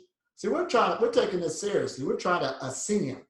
First, we're trying to descend the higher forces, and then allow the body to go along with it. I'm just not on this path for nothing. I'm not even planning on dying. That's how I think. Why should I? No such thing as that. No such thing. Only if you create it. We're not playing with this. Right. I don't even catch a cold. That shows me something right there. That's just mucus coming up because you got too much mucus in the system. You stop it, you won't see it. So therefore, we're going a whole nother level with this, believe me. But we're just scratching the surface. We're bringing out more and more information. And today, what's the year, 2019? That's what I say. Yeah. We got the most information that's ever dealing with food freedom like ever before. It is not going to stop. It's going to keep on going, keep on accumulating. And like they say, or like they used to say you could kill the messenger, but you can't kill the message. All right? But now, since I'm one with the message, you can't even kill the messenger. The messenger and the message is one. So we ain't got to be scared no more. Fear-based frequency. Oh, the government going to shut them up. They don't want to lose money. That's a fear-based frequency from the past. See, even people in certain circles on the planet that's making money want help. Your money cannot buy you clean air. Your money cannot buy you how to discipline yourself to put down a plate. I know I'm around those circles all the time. So therefore, everybody want to know this now, and we're working as one big human family, and stop letting this material divide you and become the creative genius, and people will listen when you start working with spirit. This is heavy, ain't it? This is a good age we're in. You gotta love it. Elitom, let me ask a question then. As a Breatharian, what sufferings are you going through? Oh, wow. Do you have sufferings? Well, the suffering I went through yesterday, I was thinking, should I go back to the city and sleep there or sleep on the beach? That was a hard decision. What? But I mean, in regards of, okay, from a physicality point of view, I mean, there's also Breatharian, there's different levels of Breatharian when you look at the Breatharianism, all right? Right. So in regards to physical sufferings, as I said, you elevate yourself through not taking in food and drinks. You elevate yourself to a level that, I know exactly what you're saying. Yeah, that eliminates sufferings from a physicality point of view. What about the emotional side of you? Because with our environment that we're in a capitalist society that puts a hell of a lot of stress on us every single second, really, in regards of pollution, in regards of electronics, in regards of all this. I mean, there's sufferings that everybody experiences on some, in emotional level, in spiritual level. So as a Breatharian, what would you say is the sufferings? Or there are other sufferings? Now, when we use this word suffering, now we're going to change it around. The average person, when they go for sufferings, is pains, okay? That usually what wakes you up. Well, you need to make changes. When you come on a Breatharian path, sufferings do exist, but you're not associating them with negativity no more. Now they're positive, because those are things that say you don't need to go this direction, go this direction. Now, perfect health is time management. Now listen at this. So as you start bringing on this new lifestyle, that old lifestyle, we spend a lot of time eating. You're thinking about it. You're going getting the money. You're shopping. You're cooking. I could go on and on, just like an animal out in the wild. Spend a lot of time and energy. So you're trying to see how to reschedule your time since you got more time on your hands now. So as you go through this, this is why Breatharian, since you're in tune with everything and everything's opening up on your cognitive thinking skills, in other words, you're learning how to think through things more clearly. Your thoughts do clear themselves up. So now let's talk realistic. Your body will heal itself a lot quicker than a person's is eating. Like I still feel physical pain. I just did a bike ride, like 700 miles where my ankles got messed up, the feet got messed up one day. But what I noticed was my body healed itself from that quicker than back when I was ignorant or eating. It healed itself and the bike trip continues. But then you'll get wiser on what to do next so that won't happen again or how to relieve it. So you build so much confidence in yourself that, listen up what I'm about to say. I use that word sometime and I play around with it. But they say your intestines or your abdomen is your second brain. Some people say your heart is your second brain. Well, let's take these three brains. One, the intestines, and then the heart. And the heart is the frequency that's coming out furthest from the body. And those that start getting cleaned up, let's think about this now.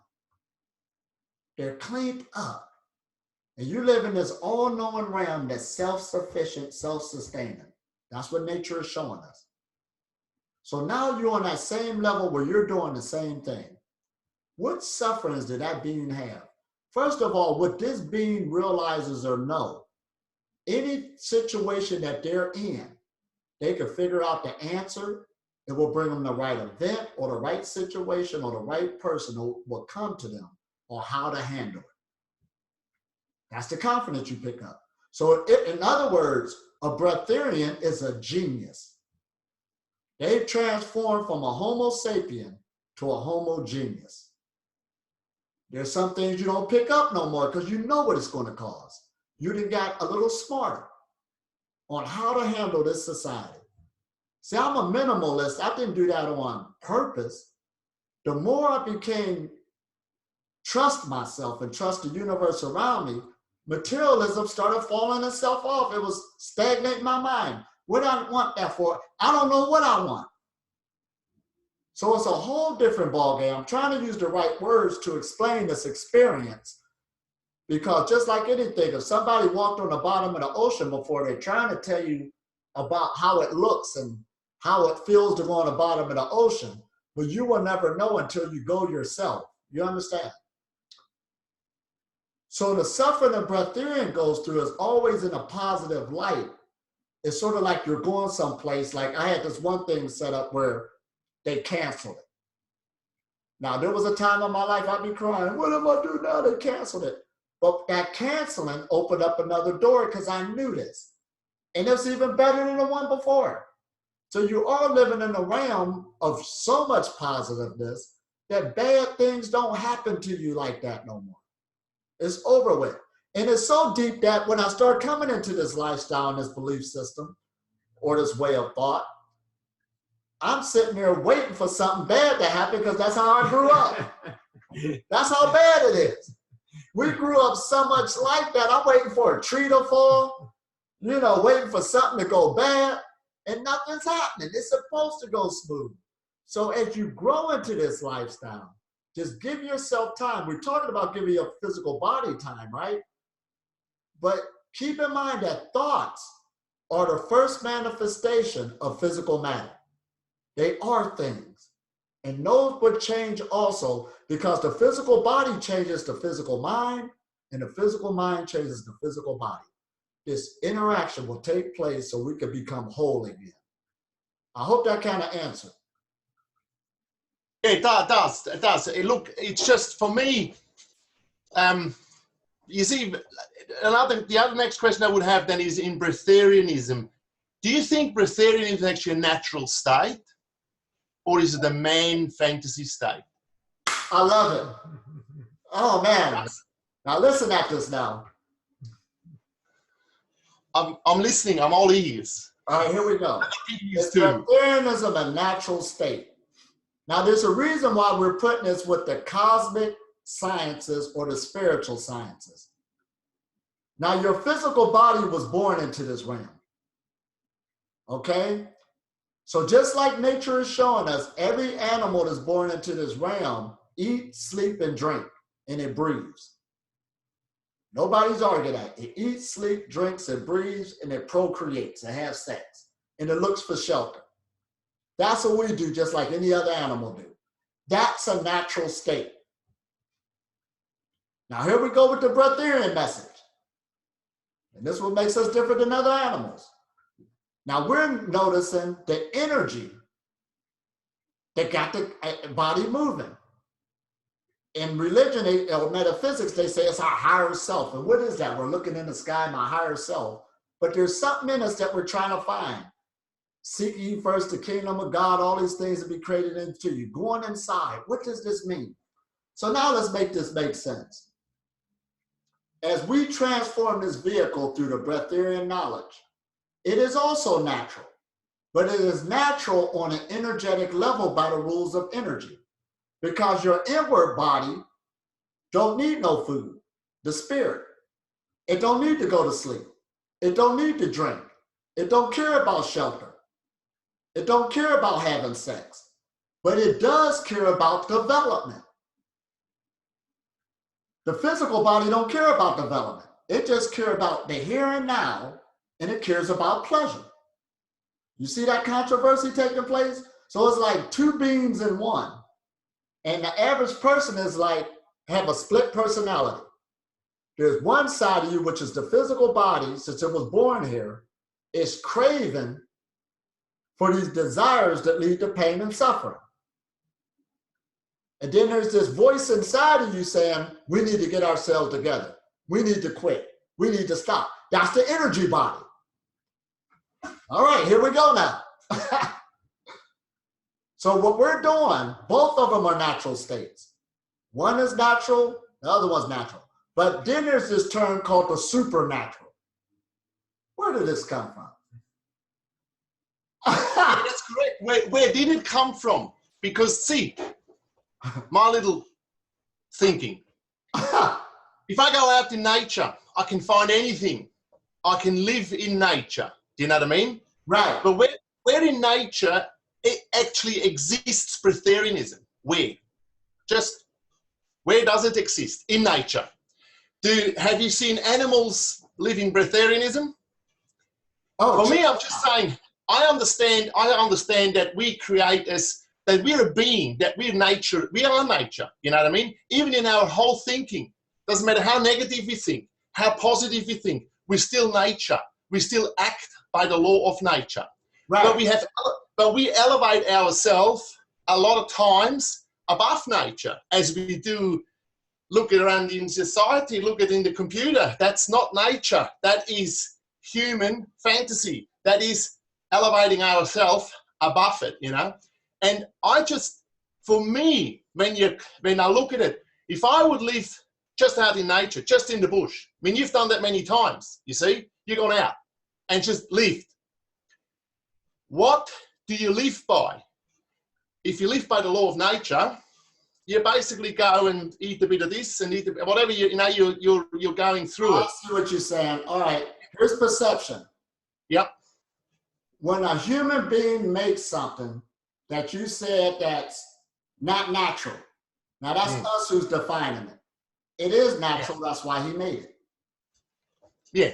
That's correct. You can look at it that way too. Yes, absolutely. What makes us think it ain't? And I'm just. he made it by the laws of nature. So when we talk about breatharianism, we're not going against nature. You became in with it. We're using laws. Yeah. What I'm saying is with breatharianism, it's something that will find you if you prepare yourself well enough and you've been open to it. Right. It'll find you. You see. Right. But I can't chase breatharianism. You know what I mean? You can't chain. You know what I mean? That's sort of where I'm coming from. Meaning that it's not out there. Like it is a natural thing because it is part, but it comes to you, and it's not that you can grab it and put it into you. You know what I mean?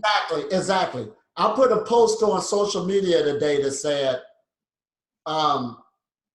if you try to force a flower to open, you will destroy it.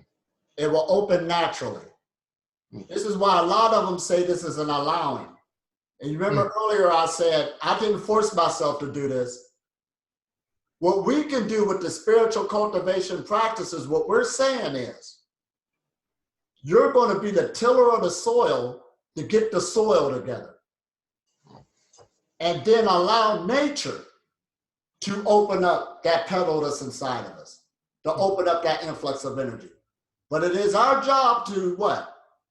Get it together, get this stuff formulated, and stay consistent with it, just like the cultivation of gardening.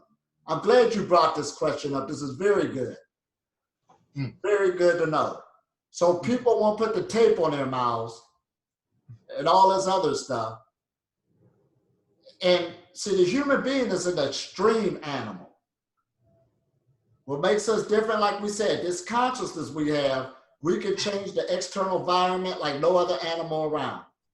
So the transformation of ours to give it a name for the animal that we are. Now listen at that word animal. You remember I said I'm animating my body? That's what we're doing. This is an animation. So you are transforming yourself from an earth animal to an air animal, where your lungs will become your primary digestive system, your intestines will be your second. The person who eats constantly is on that level, their intestines is their primary digestive system, and their lungs is their second.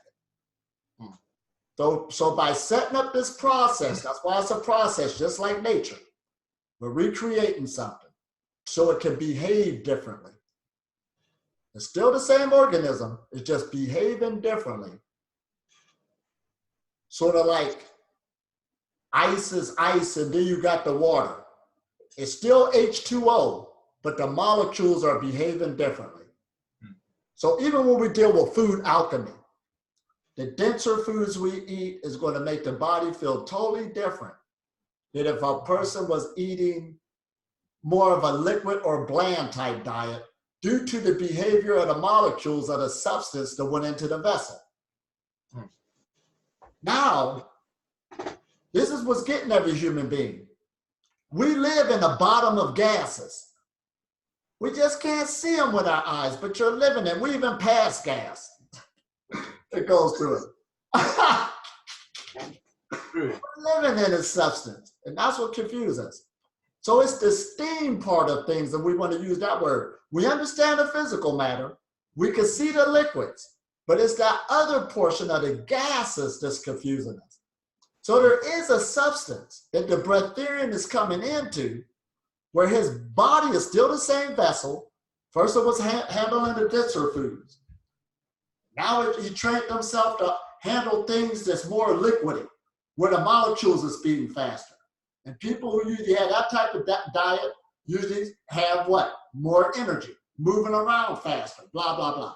Now the breatharian, he's making a jump to the more subtle states or the gas states of the energies that we live in. It's not far-fetched, it's there, but he's taking it from thought to reality, using this vessel that is designed to harness these energies. We're just gaining self-knowledge now on how to use it. And that's why we're bringing up these meditative practices. even the exercise, even a person don't know nothing about meditation. If you're sitting on a couch every day like a couch potato, and this health guru is to come around and say, get up, and a 1, and a 2, and right, every day. After a while, that person's gonna say, I feel more energetic. That force is here, but we have to really harness it now and use it for our well-being. Is this kind of, and like I said, you don't use it, you lose it. If you don't use it, you lose it. Now, I'm glad he brought that up. See, a lot of people start these practices, and then somewhere, and we all kind of been through it, we lose it. There was a time period I had more energy when I was doing this, or I felt better when I was doing this. And due to the things in society, we probably got a new job, got into a new relationship. We stopped this, moved to another location. What I call that is a spiritual abortion or an energetic abortion. You gave birth to a new idea, a birth to a new energy that you was cultivating, but somewhere in your lifestyle, you quit doing it and you never really got to see it grow. It got aborted. We stopped it. What the Breatharian message is saying, start that again. That thing is giving you that energy, but this time don't quit. Keep on until you see it grow. And you really start becoming one with it till it becomes second nature. So no matter what happens, you can get a new job. You can move across town. You can get into new relationships and people that you won't lose your lifestyle because the person and the energy became one. You have manifested now a new identity. So I was just at one retreat where they was allowed to eat and they came out with the food and the woman said, I'll tell you what impressed me, that you can sit here in front of us looking at us and it's not affecting you. It's because I have a new identity now. In the beginning stages, I probably would have got something real light and shared. You understand? Over a period of time, you got stronger. It don't affect you at all. You have grabbed a new identity. You're a new being. You're a new creature. You're an earth animal. Me, an air animal. So this is what it's all about. Excellent question again, because that was what people needed to hear. Just how far do you think the Breatharians movement has gone back in history? Because I look through ancient stuff, like or indigenous stuff, and I can't, nobody ever says, obviously because of the food gathering and the food finding, it was maybe a lot of times periods where you had to be a Breatharian because there was nothing else, you know what I mean? And you actually dealt with that. But normally even indigenous cultures have always indulged or have always gathered and hunted and looked for food, you know what I mean? But in have you looked at that, how far that history goes back in Breatharianism? Oh, I love it. I love that type of study. And I also traveled around the world where I actually went. And for me, in my studies, like I was in Egypt, for instance, I see Breatharianism all on the wall. The practices that I'm doing right now, and the reason why I have my knowledge is from the study of the hieroglyphics, the symbolism. It clarifies everything for me, even down to the halo on the head. In other words, I have an influx of energy that I can feel on my head right now that I created it. You understand? So therefore, like we were saying earlier, about these ancient cultures. Now, two things about the human being. The human being by his nature could go very long periods of time without food. Now, it might not seem like it today, but you said something about our ancestors, okay? Right, that's an ability we do have. And another ability we have, we could walk very long. We're the longest walking animal on the planet. We could walk very long distances back in our natural state. Here we go again. So, now to say that there was a time that all of humanity was like this, I'm not going to say that. What I would say through my studies, I could see it being in esoteric circles. That's why you always see a saint amongst the people. This is what I'm getting. So even today, we don't expect everybody to do this. So even when I picked up the knowledge, they was writing in a metaphysical way, when I ran into the Breatharian knowledge, but I already had a background in religious education and stuff like this, so it automatically led me there, so it can make sense to me. But then I put that down, and I did go into the sciences, the regular hard sciences today, because it is saying a lot. It's just split up. Me, when I teach, I just grab the different disciplines and put them back together and say, this is what we should be doing. This is the package. There's already research on it. But going back to your message again about how far it goes, back it goes, I don't know, and nobody probably do know. Let's put it like that. But what I do know is we're progressive creatures again. You remember I talked about earlier about the Olympics for one thing, and it won't be long till somebody break it. We are, due to our consciousness and other animals in nature, once something is put out there, we have a tendency to come along and break it.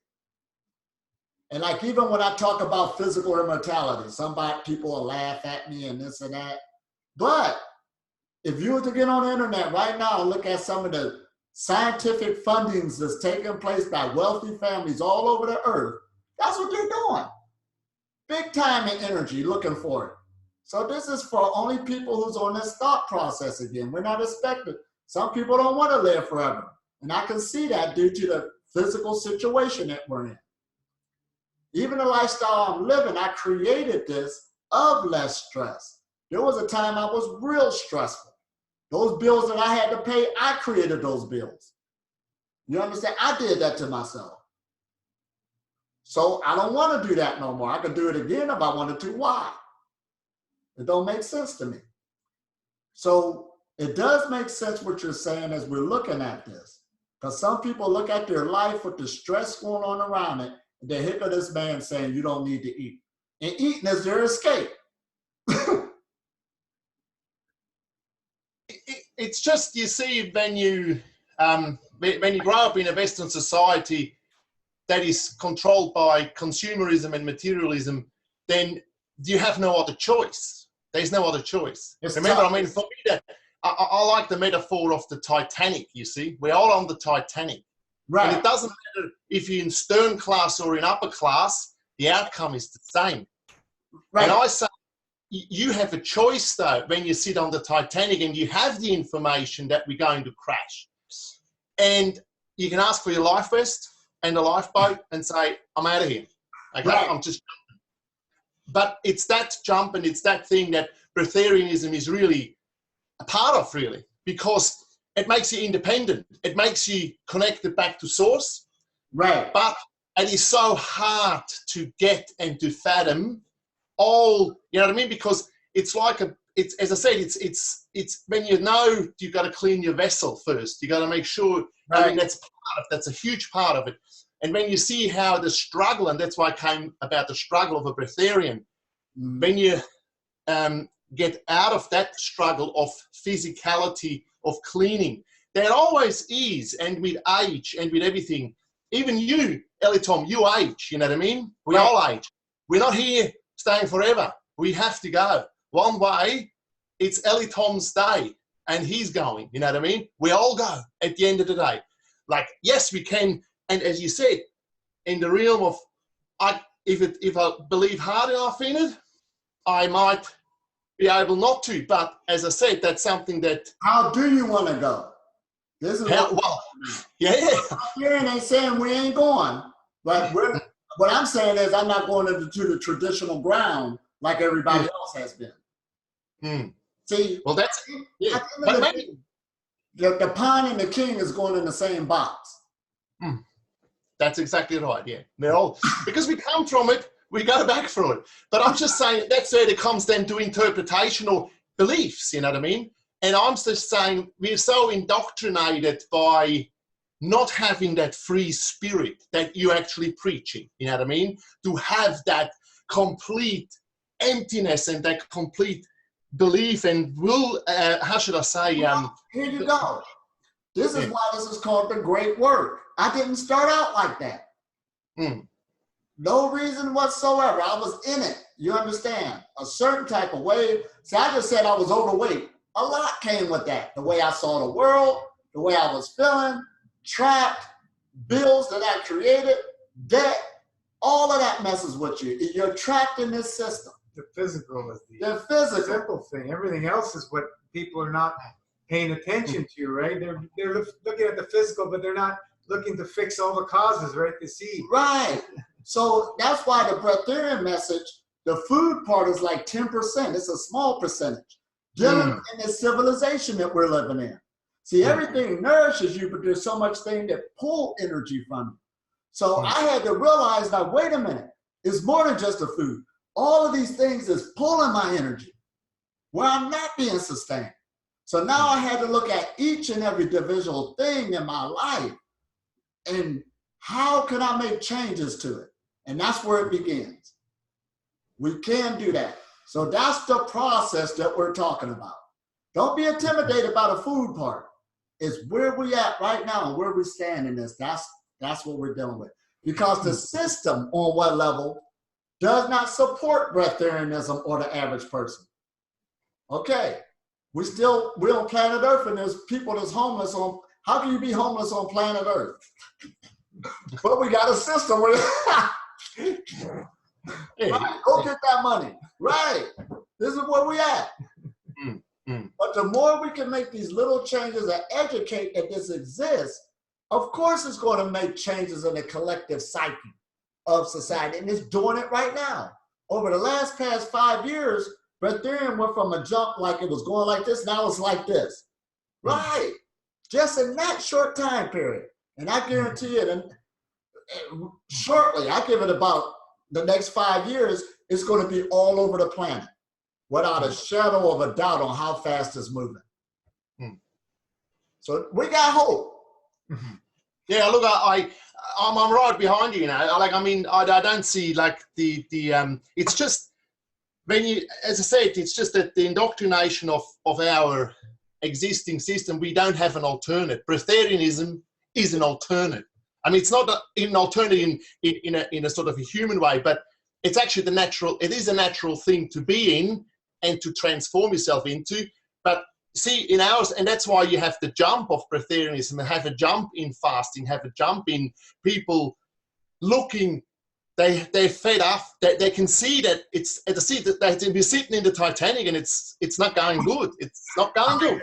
See, we gotta get out of this. But how do you get out of this? You know what I mean? And that's what I'm saying.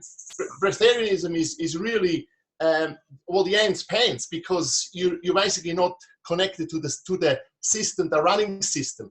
You actually can disconnect and sever yourself from the running system that exists. And notice how this message is being conveyed, though. We're saying it's a holistic health message. And what we're talking about, we did make it user-friendly so a person could see at least a path to take. And there's indications to know that you're getting more prana into your life. You know what I mean? So start making these changes to change the timetable. Maybe we could patch up the hole on this one before it's sank. Don't let the movie scare you or be the final solution. There was many ways to end that movie, all right? No, but it's just the metaphor of it is I like, because of you really have, you know, once you know, I mean, look, but that goes back for me 40 years when I grew up. We saw things in the society that we should not be doing, and we keep doing it, and we keep doing it, and we keep doing it. And for me, that's what I'm saying. That is frustrating. You know what I mean? And that's you know, we're putting people going on these long digestive vacations that we call, and what starts happening? The mirror of truth start coming up, and what do? They do the complete opposite, because they can't handle the mirrors of truth. It's sitting right in the face. And what do? We numb ourselves up again to hide from that, which is the natural state, what I believe. And, you know, it's a very difficult time. That's why it's a transition period. Emotionally, physically is the easy part. Stop eating. It's the mental and emotional part that we need to develop absolutely. Over time. And that's why it's a process of many, many, many years, the whole lifetime. It's not going to happen in 5, 10, 20. It's your lifetime process. And we're going to have to work with the challenges that come to the surface, understand, embrace them, and learn how to work through them. That's why we have all these tools in the MFS realm, what we call, to help assist us in that. And that's why we keep doing these calls. Right. And see, if we just sit back and let these things go, it's us to get out here. We're in a good position. And this is why I took on my holy grail to at least go around the world to educate people. Ain't no use in me sitting on my light and not doing nothing to just say the ship is going to sink anyway. When I go around the world, there's many people who are acceptable to this. In the last 4 to 5 years, it's grown tremendously big. Even up here in Canada now, they just had their first Pranic Festival here on the East, or a retreat, and it's not going nowhere soon. So it's up to us. We are the government. Yeah, we are all on a ship with the same fate. We are one. But to just say it's going to sink and it's going one way, we can't just go out like that. Absolutely not. The ship been going for a long time, thousands of years. So let's keep it going. Let's keep it going. It's not over. It's up to it's to be. It's up to me. Absolutely. The other thing, I saw once a video of you because I know Gino. He loves the cold water. He loves to go into cold water. And I saw a video once of you in Israel. You were with the guy, and he put you in the ice tank. Remember? And you couldn't get you. Yeah, and you said, "I have to chicken out. I have to chicken out of this." Oh my gosh! And I got a preview to that. I did go 45 seconds now, so I'm getting better at it. And when I go back next time, I'll do it even longer. It's a process. Exactly. What do we have? Gloria here. I know you already explained what a breatharian is, but I wasn't clear in regards to how you practice breatharianism. He's just living it. Do you eat or drink at all? No. For how long and of the 2 decades you've been doing this? Well, we're in the MFS realm. We're not going to play with anything that is in fantasy land. We're only going to work with people that are living it and loving it. Actually being the change. Gotta love it. And Elitom's here because he's one of them that is being the change. He doesn't eat or drink. Right. That's the message. And if he chooses, it's very rarely. Right. Very rarely. So, listen at this. Now, what she asked again about being in the practice. Okay, this is stuff that we've basically been going over since I've been talking, but listen again. This is a skill that a human being could develop.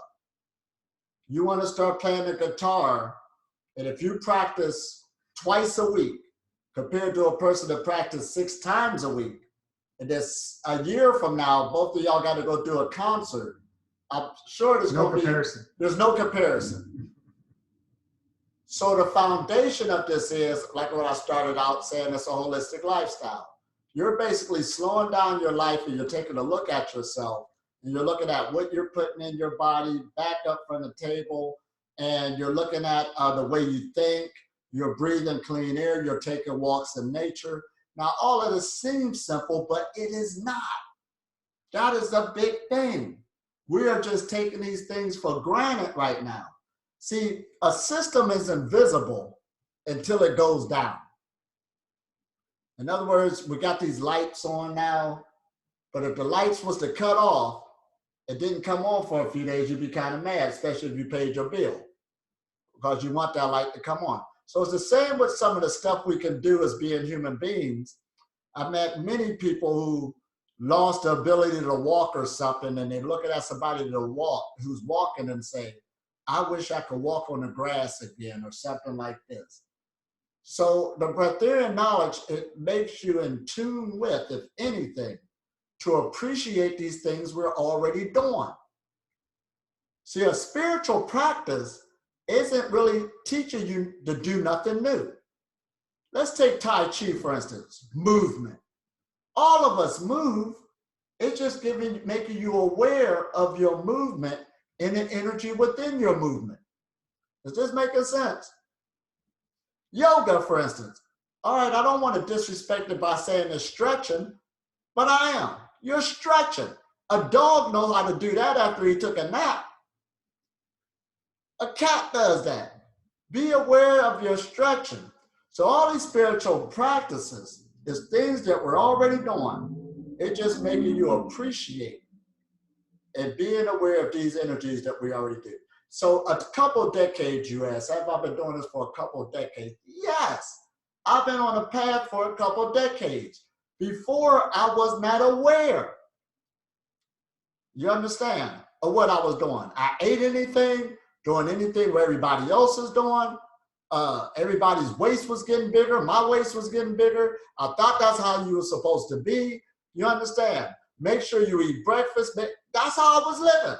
That's a program. No exercise, work, work, work, work, work. No time for myself, no meditation, bad sleep. That's what life I was living. This isn't far-fetched. The average. The average. Bad relationships, arguing, trying to get your point across, and all of that was what the hell? Whole change. And I made changes on each and every one of those avenues. Even down to getting a job. This one is hurting you, go do this one. It ain't about the money. And see, the first phase to my transition, now I'm gonna break it down to you. Some people will say it's fast and it's this and that. The first start of my transition was, I went job hunting one day. And I said, the job I'm gonna choose is a job that's not hard.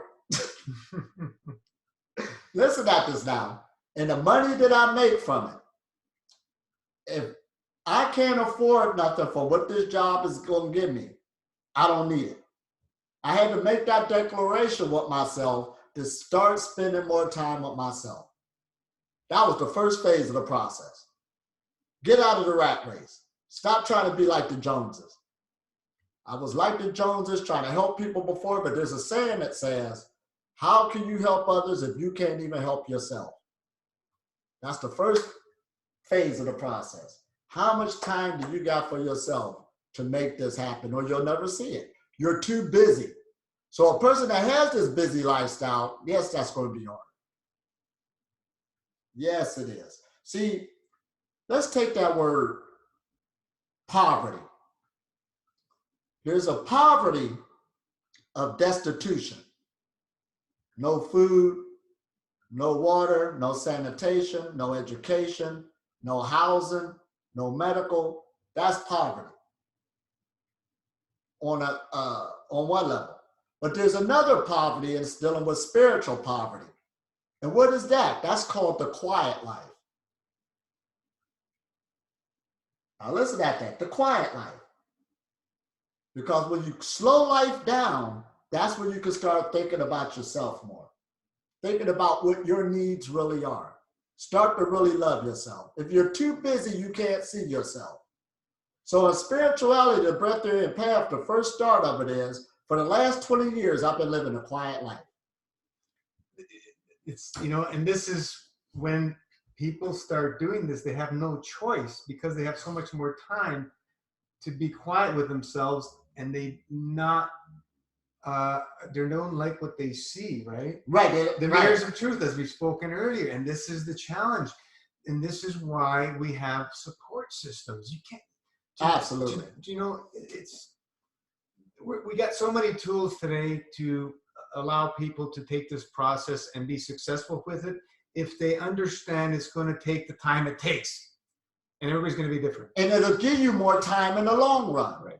See, if you continue with that busy, hectic, stressful life, you're going to get the time, all right, when your body sits you down. Your body's going to sit you down. Yeah. It's you. And you ain't going to like it. There's only two ways. Your body sits you down, or right. you sit your body down so you can extend the time. So going back to what the one guy, what he was saying, Breatharian is natural and everybody's going to be led there anyway. You're either going to be sit down physically through your lifestyle, or you're going to sit yourself down and allow these energies to grow so you can have more time. We're trapped again. Here we go with these energies, because everybody's working with them now. And they flourish when the flow is open, and when they become stagnant, you are going to sit down anyway. It's very difficult for the average person out there to comprehend that you don't need to eat or even drink. Right. It's very difficult for people to comprehend that. But if we look at in nature, for example, a bear does it for 6-7 months a year, and it's a big beast, right? It goes to hibernate, and there's many other animals who do that. If you look into Google and you find what animals and how long they go without food, you'd be surprised. There's spiders that go over 2 years. There's like some crocodiles, alligators for like eat once a year or something. Right. There's a lot of things out there that are happening. But as I was speaking earlier, and you guys know, I look at the animal kingdom as a reflection of man's emotion. And that's the reality of what we're seeing in nature. But is it a natural state or the state that creator meant to have it in? I don't believe so. I believe it's a fallen state through our own free will, through our greed, through whatever. Oh, man. That's the way I see it. A whole nother ball game. and you know, the lion will lay with the sheep when man stops eating each other and killing each other is my belief system. And that's the road that I like to focus on and going in that direction. And it's not about, you know, completely stopping all food consumption at a given time, because we're not going to be able to do that right away. But if everybody started reducing their food consumption 30, 40, 50%, man, the whole world would be changed dramatically, very quickly. Matter of fact, check this out. I'm on my way to New York, in the morning, matter of fact. And I got a real good teaching and message there for them. But this is what I've been working on. There's a thing called being open-minded, right? You need to be more open-minded. That's what we say to people. But see, when you deal with the Breatharian path, it's kind of reversed. The reason why humanity's in the state it's in is because they have been open-minded. Breatharianism, once you learn the cosmic laws that regulate us, see, that's the human's problem. Everything else is up under law, up under instinct, but they could do anything they want to do. Absolutely not. We're under cosmic law. And see, when you come up under this, you start being closed-minded because you start guarding and protect. And when you come into this experience, there ain't nothing you can do to convince me I'm supposed to be eating. I don't see the animal kingdom working under cosmic law. The atoms do not eat. They do not consume. Right. Here we go. So is it a natural state? That's the question I have to ask. And I can't see it as being a natural state. I see it as being a reflection of our... A reflection of us. Yeah. Absolutely. Yeah. I can't see it as a natural state. I'm sorry. But exactly. Everybody else says, oh, yeah, look at nature. They're eating, they're meeting. Okay, but that's not a natural state in my opinion. See, being open-minded is when a person, and I'm just throwing these out here, when you got a humanity smoking cigarettes, that's because they were open-minded. That's the problem. Eating chicken after chicken and weight going up. Back when I was overweight, that's because I was open-minded. It's when I closed my mind and got out the garbage. That's what changed it around. Because the experiences started you to see that there's no reason to be open-minded out there. You know that working within these laws, this is working. I don't need to be doing what they're doing. Exactly. I have so much more freedom. So that's what he's talking about. This is work within itself, regulating myself with these laws. Cosmic laws. They're very simple, defined, and structured. Right. And it's been working for billions of years. Right. Not practicing wu-wei. Action within no action. The art of doing nothing. This is a lot of work now. It's a lot of information tonight, guys. Absolutely. Cody, I've done over 100 days fasting the past 2 years. I've been between those days, I've made the worst addiction-like choices towards food, only because you've accepted it as being such, which is causing me suffering physically and mentally, which I know I'm responsible for. Could you give me some words of wisdom of guidance so how I can make the right decisions? I don't meditate. I don't exercise. We've already kind of went through this. We went through that one. So you might have to play it over, Cody. We're bringing in the whole package. And while you're going through that, make some changes in the other parts of your life. Right. And understand, why did you decide to do this? And what's keeping you from continuing on the road? Instead of forcing it, allow it to happen at a process. Dedicating every day some time to it. whatever it is. It's all about energy again. There's many ways we can get energy now. We know it. Yeah. We know this now. It's infinite. Got to start working with it. If you don't work with these forces and you keep trying to wrap your head around it intellectually, you're never going to see the power of it. Yeah, rub your hands and feel. There we go. You'll be able to feel all over the place. All over. Once you practice, you won't have to rub your hands and you'll feel it. Absolutely. Everywhere we go. It's just all over the place. Here in Canada, in America, on the moon. On the moon. Right. It's just, we're energy beings. You know, if you play with this, maybe a few minutes a day start with, and just try and imagine yourself creating an energy ball. Right. And once you concentrate that energy ball more and more and more, and then send it to somebody you love. Absolutely. And it's there instantaneously. So again, you're becoming an advanced energy worker. We have to use that word advanced now because a lot of people are not doing it and not conscious of what's taking place. Yeah. Doing it with your hands is a one level, but if you practice, you can do it within your mind. You don't need to use the physicality, and it's more powerful. You'll get good at it. This is what we are. This is what we are. We're talking about when you empty out the GI tract, the plasma vacuum tube, what starts happening with your auric field starts expanding. Exactly. And we got equipment and computers that can show us this field that comes off the body. And it changes itself with everything we eat, put in the body, the way we think. And it's our responsibility to keep it open. We can change it.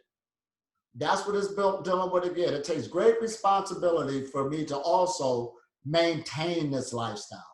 There's one thing to start seeing the different fruits, but to maintain it and upkeep it, that's a whole nother lifestyle. That's a whole other level. Yeah, absolutely. Maintaining it. Like anybody can jump in and experiment it for a while, but to maintain it year after year after year, we're talking a whole different thing. And you'll keep getting stronger. The energy will feel a lot better. It's a feeling state. You'll love being here. So like I said, yeah, right now I'm closed-minded. The debates and arguments is over. Yeah. I just straight closed-minded, stand in the light. It doesn't even matter. We've all went through this. Absolutely. We've all went through it. So what are you going to do? You're going to stay focusing on that, or focus on where you're going to go to solve and pull yourself out of that. Right. That's really what it's all about, Cody. And the support system. We've listened to you dwelling in that state for a while now, and there's nothing that you're changing to come out of that. So you have to ask the question, what's holding you in that state?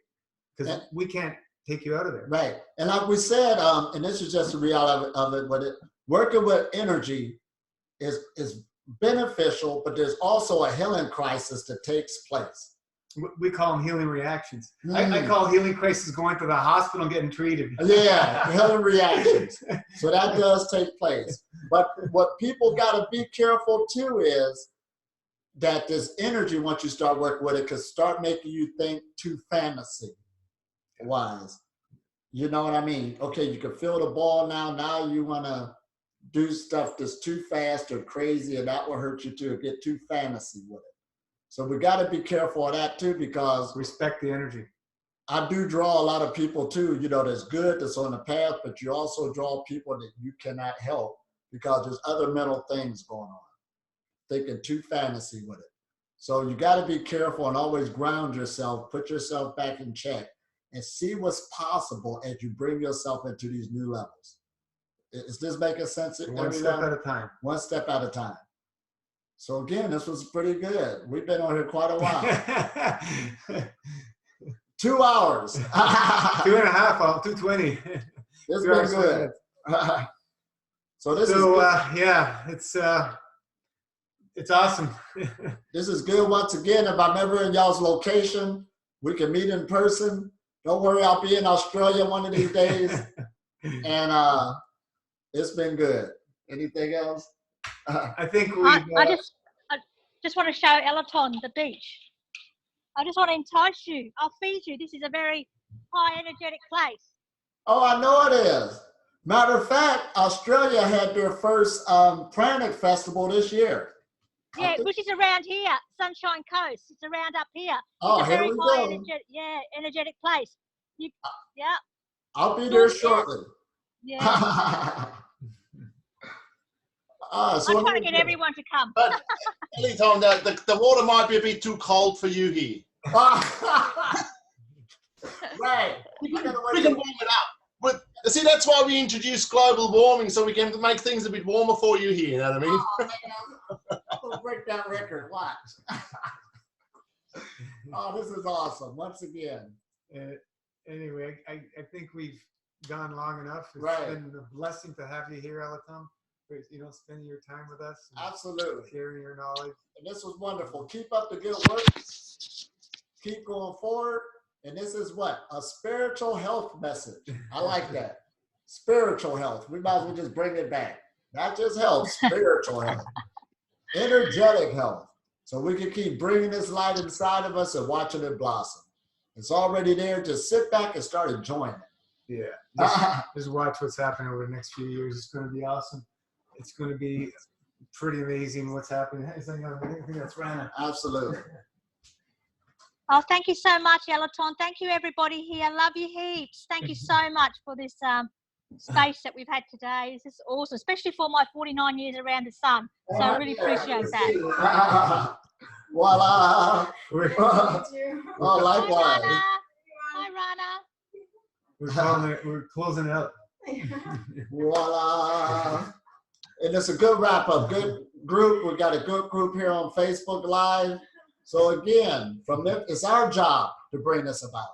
You ain't got to wait for the people in the white coats. You give them the information. You understand? Be the change. Be the change. It's up to me. It is to be. It's up to me, right? Absolutely. We're being sponsored by a higher power. Every day you got to make an effort. Every single day. All right. There's got to be that effort. So we enjoyed y'all once again. Thank you so much, everybody. Love you. Keep that plasma love flowing. Ciao.